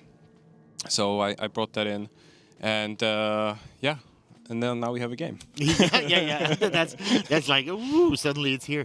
But over. If you compare it now to other studios, is there something special, you know, when doing the production here at Tarsier? If I may say, like, it's idea overflow, I'd say. Yeah. Okay. Like managing so many ideas that come in, and just picking what we can actually achieve, because we could have been still in development if we would just like continue with adding stuff. So there was a point where we just needed to say, like, this is good, and this is what we want, and we had to start, as you said, like, kill your darlings. It's like, oh, we have this great idea, but we don't have time for that. So it's basically our role in production to be the bad guys and say, like, nope, sorry, we can't do this anymore, because then we would be still be in production. I came from outside the game industry, so I've been project manager for many years, and now as a producer, the biggest difference I see is, I think, the drive, the energy, the passion. Yeah. So, I mean, sometimes we need to ask people to work more, but people work so hard, even if we don't ask them, because they want to make this the best game. Yeah. I mean, from my perspective, I can already also say that you had a lot of game, and then also you cut a lot of scenes because in your opinion they were not good enough, and sometimes from our perspective it was like, no, actually no, it's fine, leave them in, it's all good. But of course, I mean, as Oliver said in the first section, that quality over quantity. But I think, if that is really the mantra and the thing to go for, then it's not only kill your darlings of ideas, but also kill something that you've already implemented. But if it's not working, that it's is not hard. working, I think. But that's the beauty then of a game like this. Yeah. We've many times said good enough is not enough. Yeah. And sometimes when you're running the project, we see all the hours put into it, and that is hard from our perspective too, just to cut it. But needs to be done sometimes. Yeah, sometimes it needs to be done. Yeah. But I think also because it is a lot of other games, are very often like system driven. So once you have the system in place, and like a strategy game, then a lot of things suddenly fall into place, and suddenly there's a game. But you have a lot of content there as well, and also I think the level of polish in the game is essential. I think to that. How does it affect the production? So that's the thing. Like, our game is not that much about systems. It's about very specific moments, or what we call motifs, that we try to put into a flow. So choosing those and then polishing those, that's the tricky part. It's like finding its place in the whole game, and making sure that it's up to our standards. Okay. I mean, still, although it is very content driven, there's still a lot of technical challenges in there, I guess. I Oh mean, yes. yeah, I know. But we heard before from about all the the animations and all the motion matching and everything. So I guess that's one part. Not just that, but it's basically our first online game that you can play online with a friend. And yeah, that raised the production difficulty so much more, because we had to think about so many things and everything had to work over network. And then we were like, why doesn't it work in crossplay as well? So we were like, oh, let's make things even more complicated for us. So yeah, let's go for that. So yeah, we have crossplay, and that took a while as well. And then you may have to, when you test something, you need to make sure that the versions are compatible. So testing that and coordinating with our external partners and in-house, yeah, that was a challenge of its own, even from us in production, to make sure that everybody just knows what to do, and everybody has the builds that they have to work with, for example. And I mean, there at the end of the project, we're very thankful for the help we got from our sister studio, BFG. Yeah. Where we could, at the end of the project, ramp up to do and make all of these tracks at the same time. Yeah, big shout out to Black Forest Games. I think. Thank you so much, guys. Thank you so much. The game would look different time-wise if you guys wouldn't have been there. So thank you very much. And one part that I might now also say was the France Pass. And there's one thing I wanted to say about the France Pass, because we're getting some negative reviews on Steam because of the France Pass, is that the France Pass is currently available for PlayStation 5, for Xbox Series, and for Switch 2. And for Steam, it's gonna come. We're working on it. We're actively working on it. It will be done in the next hours. So please bear with us. It will be there. So it will be done soon. And yeah, as soon as that's done, you can play with a friend, as it was shown back then. Speaking of production things, this is one of them, and we're trying to making sure that it works now. That and it works, that it's up there. Yeah, this is really like the first 2-hour glitch.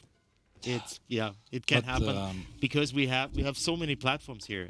You know, we have Switch 2, we have PlayStation, we have Xbox, we have PC, but then we have it's all crossplay between them, and then also the France Pass version. So there are just a lot of them, and unfortunately it seems that one of them went wrong. Something went wrong, but we're actively working on it. We're on it, don't worry. There's going to be a fix very, very soon. Yeah, but for any problem that affects the player, we are sorry, and we are working on it. Absolutely, yeah, right.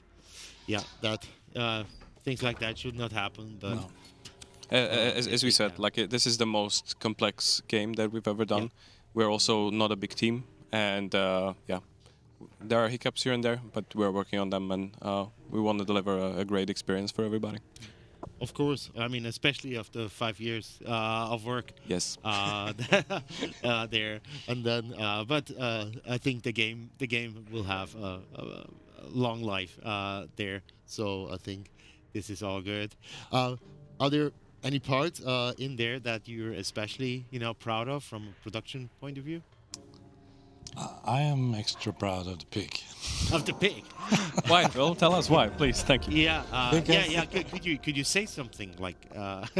They're coming. Yeah. No, but as a producer, it was very fun to go out of my role and just go into the audio studio and do some voice acting. That was super fun. Yeah. And it worked, so, or it's working. Let's put it like that. We already known it for quite a while. That you also did some voiceover work, but of course for everybody, for all the players out there, they're gonna hear it for the first time. But here on the stream, you've seen it first. Yeah, for me, it's a scene that you've already seen. It's the what we call it, the train bridge collapse. Mm-hmm. It's one of the most technical technically challenging set pieces in the whole game, and getting that done took us. I'm not even kidding. Like, it was months, like on no end. And then, but in the end, like the way it came together, and you see it for the first time, like it's this beautiful, complex cinematic moment that works in network as well now. Finally. When I saw that, I knew that we have something great going on. And then, of course, without spoiling, like there are amazing scenes coming later down the line. So that was for me like the moment where I was like, hell yeah. Okay, we have this. We got it. We got it nailed down. Yeah. That's good. All right. Well, then I want to say thank you. Thank you. For your work on the game, but also thank you for being on the stream. And yeah, we'll have a quick break and we'll be then right back.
And here we are again, and I'm here now with Antonio, lead AI programmer, and Dennis, senior animator.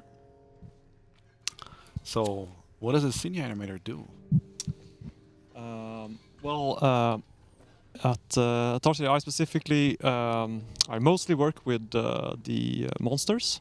I mean, we're a small company, so we all wear different hats, but me and Antonio are on what we call the monster team, which is essentially, all the scary things inhabiting this world and making them come to life, essentially. How they should move, act, and whatnot is, I think, kind of a summary of what we're sort of responsible for. So you're basically the monster team at Tarsier. Yeah, correct. Great. So tell us a bit more about the monsters and how they behave and what makes them scary and dangerous. Sorry, just distracted by Remy. Somebody died. Jumping into a pit. Yeah. Yeah. Sorry. Do you want to take this one or? You can start definitely. Right. Yeah, I think like we always try to sort of make them feel like this. We want them to feel kind of unpredictable.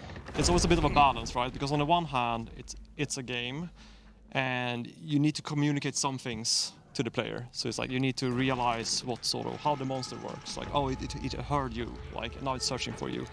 But at the same time, we don't want to make that too obvious. We don't want players to feel safe or being like, like we want it to be like unpredictable, which is a bit of a collision, right? Like, so yeah, from an animation point of view, yeah, we kind of want this feeling of like, yeah, you shouldn't feel like, now I understand this thing. Now I know exactly what it's doing. You should always go like, like that sort of vibe, which goes into how they like act on a more like systemic level as well, right?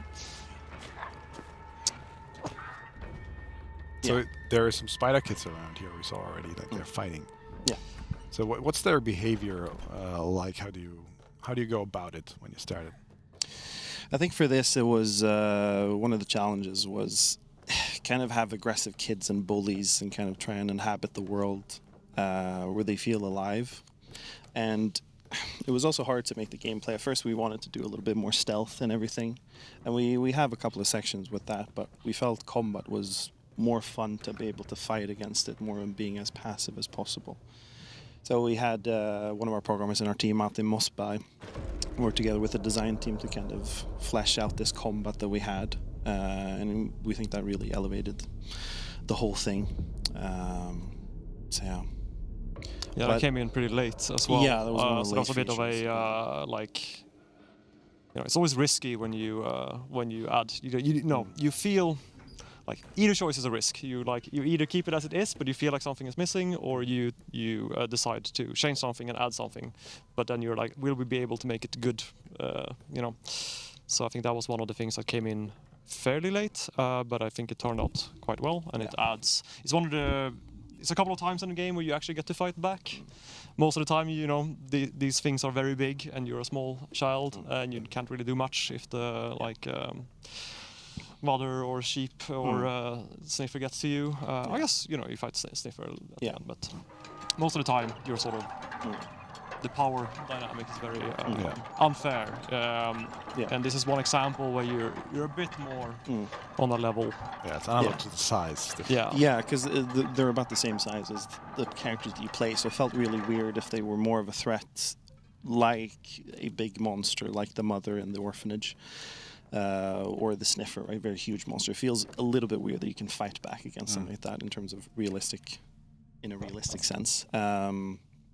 And the nice thing that we wanted to do more with the kids as well was a lot of the big monsters we try to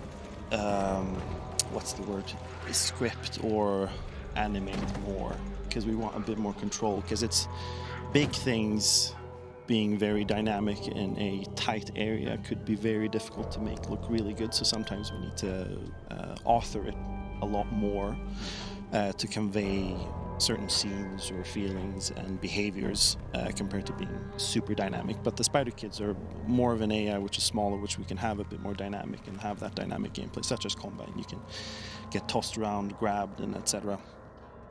Which was quite difficult to do with like bigger monsters, because then we would need to scale up the areas that they exist in.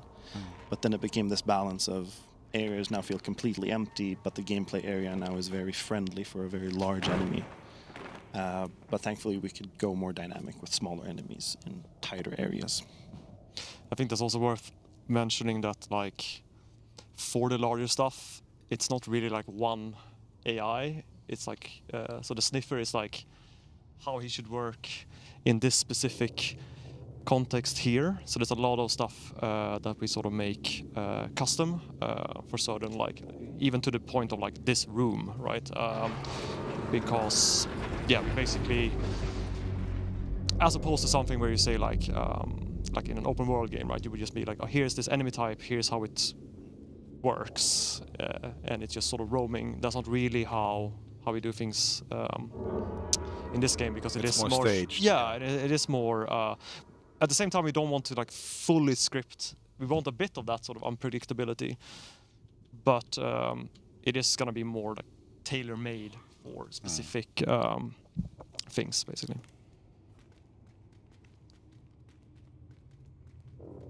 So I guess we see soon. Do you have any favorite monster from the game? Because we have quite a few as well. Yeah, I mean, I really like the sheep. I also really like the pelican. I think it's just because it's so unexpected. Like I think it's Jonas Berlin's concept. It's fun with things that you really haven't seen before, and it's really fun to get to animate these things and sort of figure out how these like messed up things move around. And yeah, like it's really finding that, seeing it sort of come to life. It's super rewarding. And how do you make them feel alive? Like, what's when it comes to movement? What's your approach there? Yeah, we take I think so, like almost if we had some people talk about the players earlier, right? It's all about the sort of fluidity and responsiveness. The monsters we try to take almost in like a different direction. We want them to feel almost like broken machinery, like stop motion. It's like we don't try to mimic stop motion, but it's a sort of we want the same sort of that unease of something, like you can't quite put your finger on it, but something is off, almost like intentionally hitting uncanny valley, which is a fine line, right? You don't want it to just look like broken animation, but you don't want it to look like super clean and polished either. So we try to hit that, sweet spot, I guess, of that, which is which can be challenging, because there's definitely sort of, you can go too far and it just looks kind of broken. No, but I feel you succeeded. I was definitely feeling that they had all like their own character and that their own menace that they were like exuding. Yeah, it was really something. Yeah, a ton of animation work has gone into this because, we have two great animators, Dennis and Mattias Göransson, who've done, it's all AI animations, they're all monsters, incredible work. For example, the mother crawling away here, just something simple we do, but it needs to really fit and feel like she lives in the space. I guess that's the general process as well when we do try to create enemies or anything. Try to make them feel as alive as possible in an area and that they fit there. Because you could just put some random enemy somewhere, but it might be weird if you have the sniffer in this area, because it's like, why does he exist here? Well, how does he behave? Why would he even be close to kids? Makes some sense, I guess. But here it feels like the mother is more taking care of the spider kids in this place, essentially, right? We also had we kind of ended up doing a lot of our monsters and have a lot of legs. I don't think we like set out to do this, but it's just like limbs just as an everywhere. animators. There's a lot. The mother has a lot of legs. The sheep has a lot of legs. So it's like Sniffer technically always makes it easy, right? Yeah, exactly. No, Sniffer technically, doesn't have. No. He only has 2 legs, but then he goes down on all 4s. So it's like that was such a behaves like an animal. Yeah. So it's that was quite a challenge to constantly having an AI where he could either be biped or quadruped. Yeah. And it changes obviously his behavior. So it's like, and then it is dynamic in terms of either we say like, okay, in this area it does look better to just be biped, so we could force him to be in there. But in some areas where it's like, well, he can be biped, but if you get a certain distance, he'll be like, no, I'll go into quadruped now because now I'm faster, now I'm more aggressive. So that was quite a challenge to like tweak and make sure it fits the scene as well. So it's good. It's quite a challenge to be able to design these areas as well. Yeah. To make them fit. So it's a huge collaboration in order to make this good.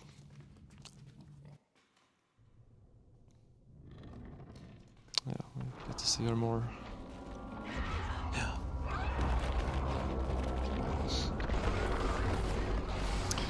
But yeah, talking about behavior in AI, you were also designing the AI companion, right, in a single player. Yeah, correct. That was, thankfully we could, with great collaboration with the 3Cs team, guys made a player character, we could leverage a lot of the systems that the player could already do, and we could just build essentially an AI layer on top of it.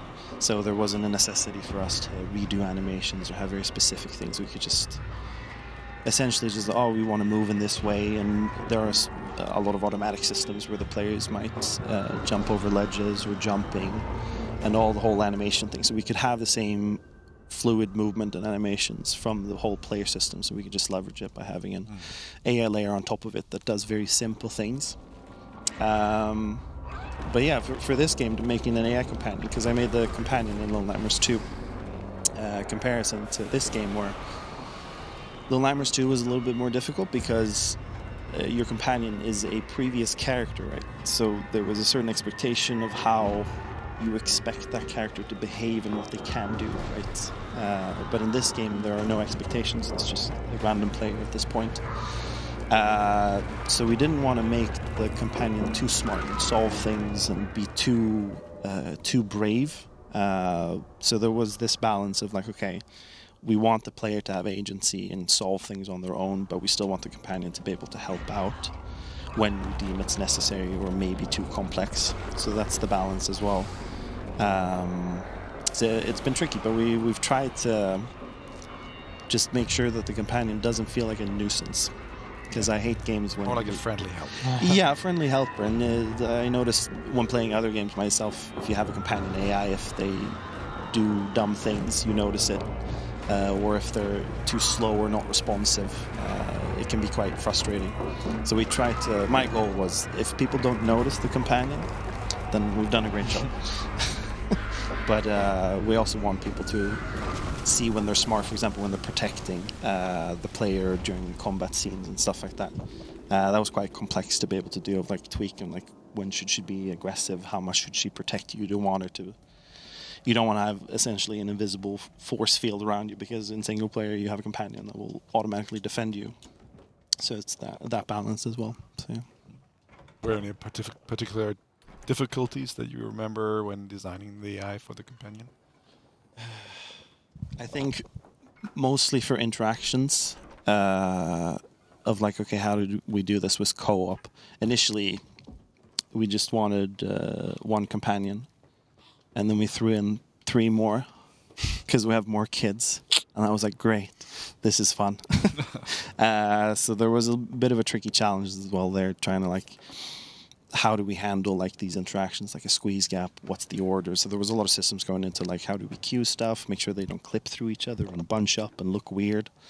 Because now all of a sudden you need to have, at most you have all the kids at one point.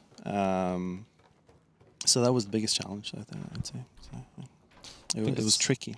It's also whenever you try to anticipate player intent, right? As you Thomas mentioned earlier, like the reason this is so difficult, and the reason you often sort of go like, when you have AI companions in games, you're like, it's very hard. Because on the one hand, you're like, oh, the companion should help with this. But then the player goes like, what are you doing? I wanted... Like, don't, I got it. But if you just say like, okay, they will never assist, they will never do anything. Now it's just, oh, this thing is stupid, it doesn't do anything for me, like, help out. So it's trying to figure out, and that's very, very difficult, right? And that just takes a lot of feeling it out, basically. I don't think this, it's going to be, well, different people are also going to have different opinions on it when they play, right? But hopefully we found a good sweet spot in that. Yeah.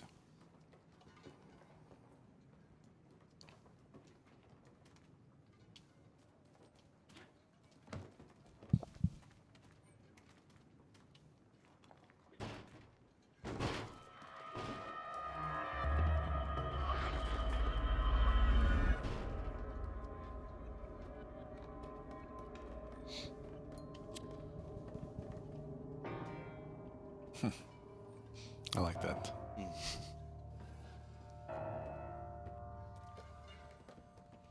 Yeah, I think that's something, I guess it's 3Cs that had that like pass on basically just adding stuff in the world where you can. It's like you can interact with something, not because it's sort of a gameplay mechanic of like, oh, you need to play the piano to progress. It's more like, yeah, you can fiddle around with the world. Yeah. You can, sit on this chair. It's a very simple example, right? But it's like it. Yeah, it feels interactive. Yeah, right? It feels like a world you would live in, and you can touch things. And I mean, it's children; like they want to touch things. They want to, Yeah. Otherwise, the world would feel so static because like a piano, but exactly, it's just a static mesh, and Feels it's not as fun, right? Yeah, exactly. So that the levels don't feel so empty, right? Exactly. And have character. Correct.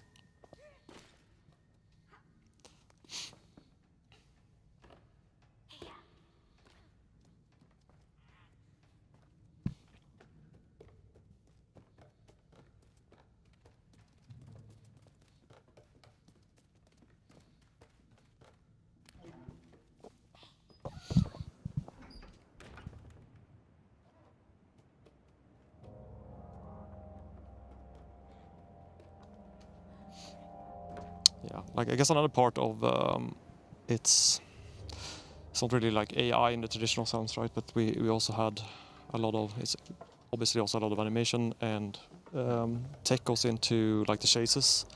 So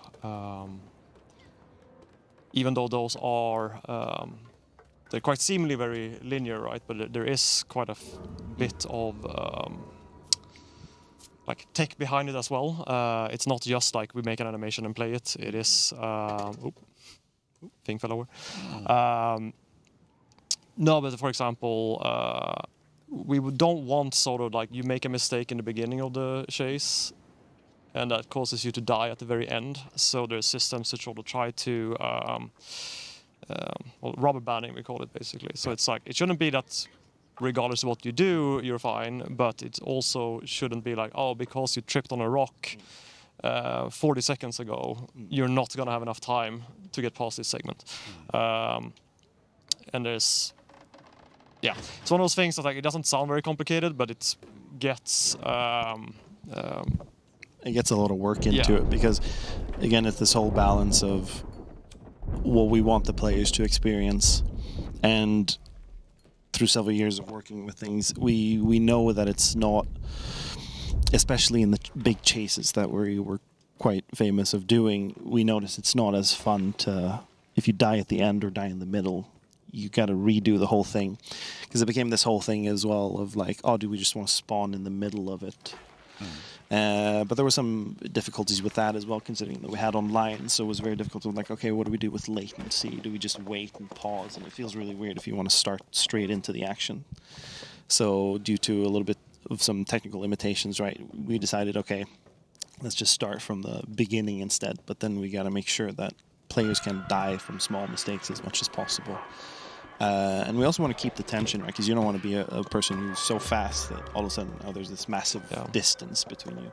So you want to make sure that there's this balance of the AI being, or monster being as close as possible, causing tension, where the player can feel like I'm about to be caught if I don't step it up. So, yeah.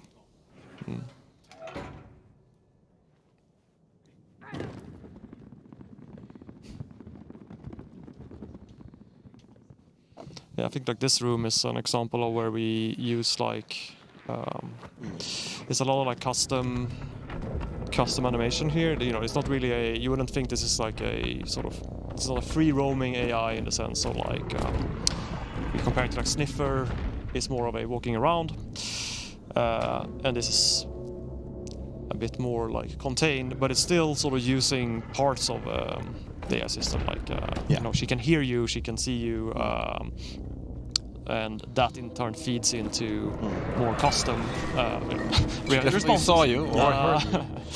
Like this. So yeah, there's a lot of base AI stuff like perception stuff and sensory things that we have, the AI, how they perceive the world, and if it's sound, noise, smell at one point we had, that was difficult to interpret digitally. but so it has all that base stuff. But in this type of scenario, we wanted to go more towards where there's a clear pattern, so people enjoy patterns because they're easy to read, and then people can know, like, I should go now. She always waits and holds in this position. And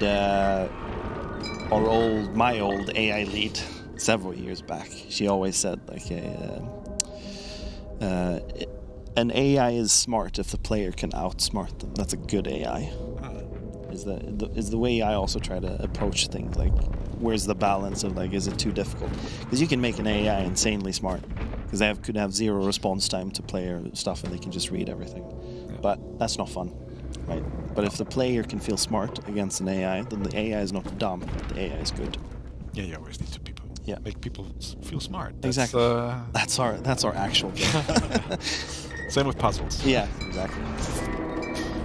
All right, then thank you very much. Thank you, appreciate for your time and explaining the monsters. Yep. And we'll be right back.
Okay, we're back again.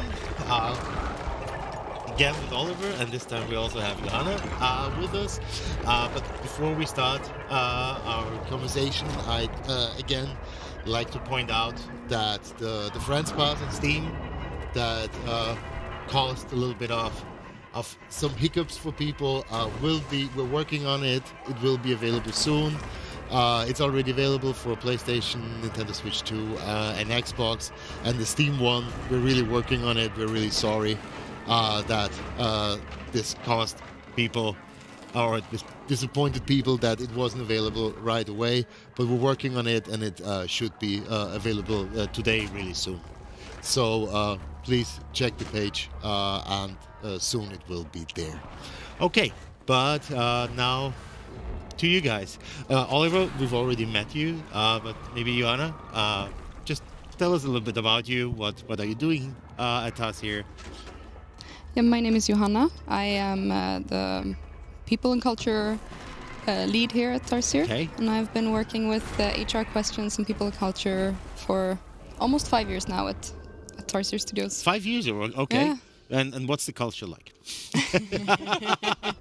And what's the people like? I mean, the people are amazing. Yeah. And I think that's what most employees talk about when we talk about what Tarsier, why Tarsier is a great employer for them, and like why they are here, why they came here and they're still here, is because the people are amazing, and we get along very well here.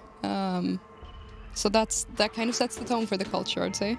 Okay. We're And quite friendly and inclusive. Yeah, that I can confirm. Did you do that at a previous company as well? Can you still have any comparison, or you were just thrown into a game development studio for your first job? I was. This is not okay. It was a bit unexpected for me. Like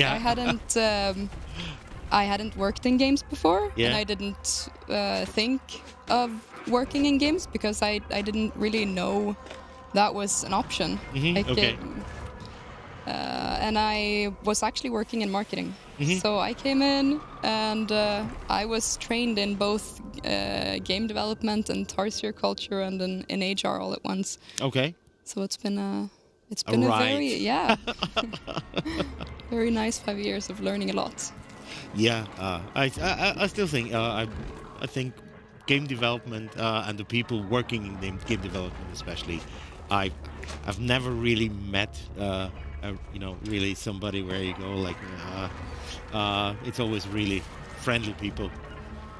Some are more outgoing, some a little bit more shy, but still I think I haven't had a really bad experience. So this is something I really like working with in game development.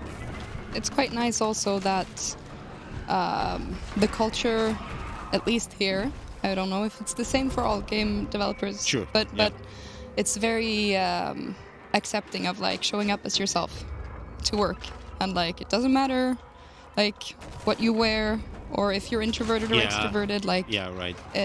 So everybody does kind of show up as himself to work, and we really like that. Yeah, not. Suits are really hard to find. They are. Yeah, but it's almost like a strange mix of being like everybody's welcome, whoever you are, because we judge stuff more of what do you do for the game. Yeah, right. Or for the company, and it's like, oh, that's great. Then be whoever you like. And I think it's that mix that's really nice. Indeed. How many people are over the course of the project? I know it sometimes gets up and down, but roughly it's almost. Yeah, we're around a bit less than 60 people at the studio today. Yeah. And we never had an idea of becoming huge. Okay, yeah. It's like let's see what happens if we could be 200 people. It's never been I think it's never been on an agenda even. So yeah, sure. I mean, it changes things, if it becomes unpersonal and everything. So I think that is still a good size. And now, so for the coming month, what's gonna? I mean, I guess a lot of people will have a vacation after all of the release stress. Everybody's nervously laughing. But, I mean, shipping a game is an intense thing for all of us at the studio, especially in a small studio. We're all part of it. All roles are part of it. So there will be some room for breaks, but we also have started to work on the DLCs that we will have for REANIMAL. Then tell me, what can you tell me? Yeah, what so it's a bit secretive, of course.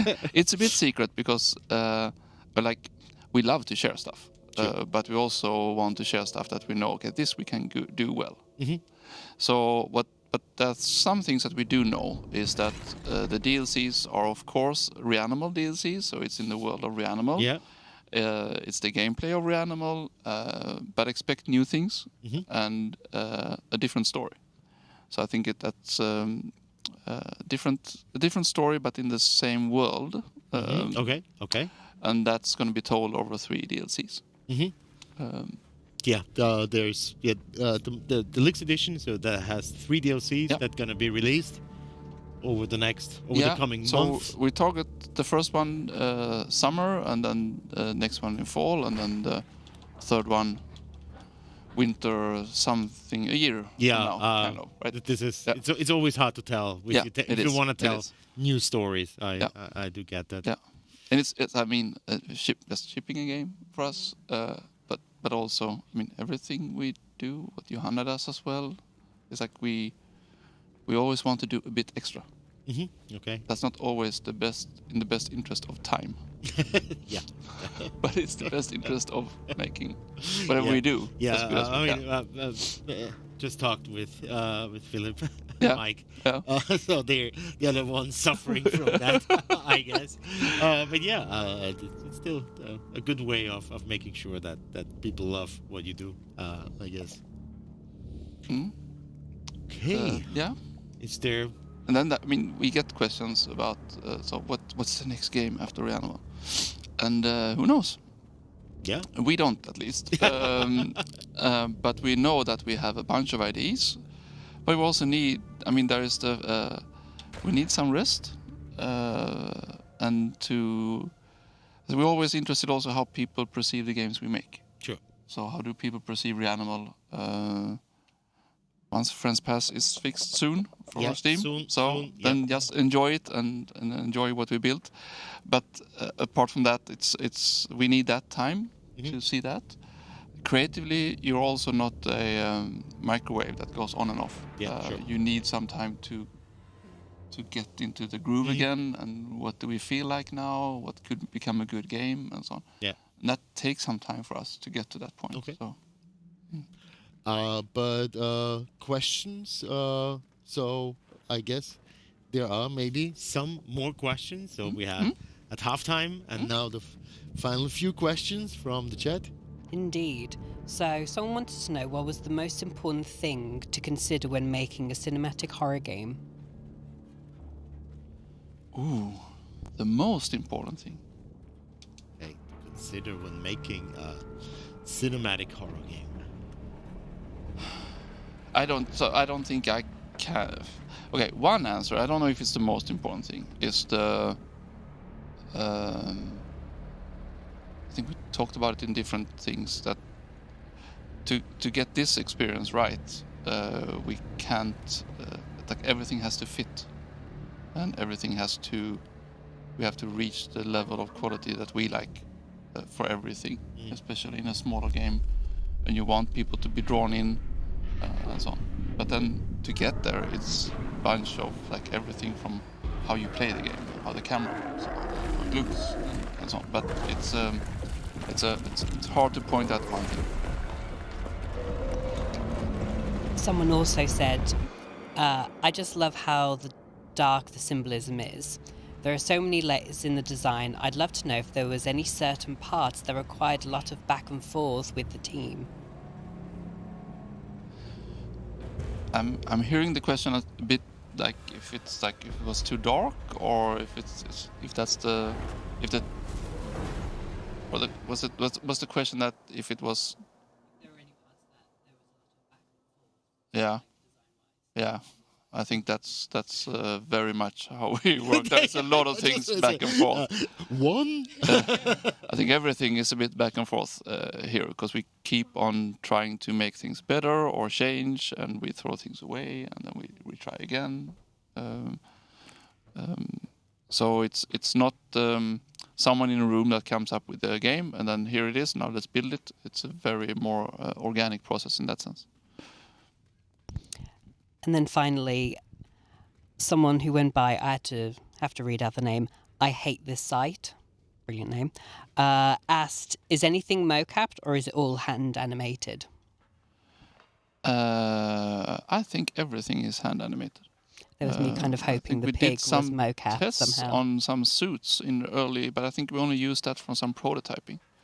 Was helped out then, but everything you see in the game is hand-keyed animations. Well, Dan, thank you so much for your answers. Thanks for the questions. Yeah, and I think we've come to the end of this release stream. I'd like to thank everybody who watched us now talking and playing for the last 2.5 hours. Thank you so much for liking our game, for buying our game. And again, I want to remember the Steam France Pass will be here soon. Please bear with us until it's there. We're working on it. But the game is great. I think also now you've seen how the game looks like and how it plays. It's a great game. Please give it a try if you haven't yet. Also follow us on our socials. And then I'd like to say thanks to the whole crew here, to everybody here, of course, to our tough players who made actually they were we were asking, please die more often. It looks too easy. It looks too easy because it's not. But of course, you know, these guys know the game inside out. But no, it's a great ride. The game. Thanks everybody again, and yeah, then until next time. Until next time. Thank you. Thanks a lot. Bye.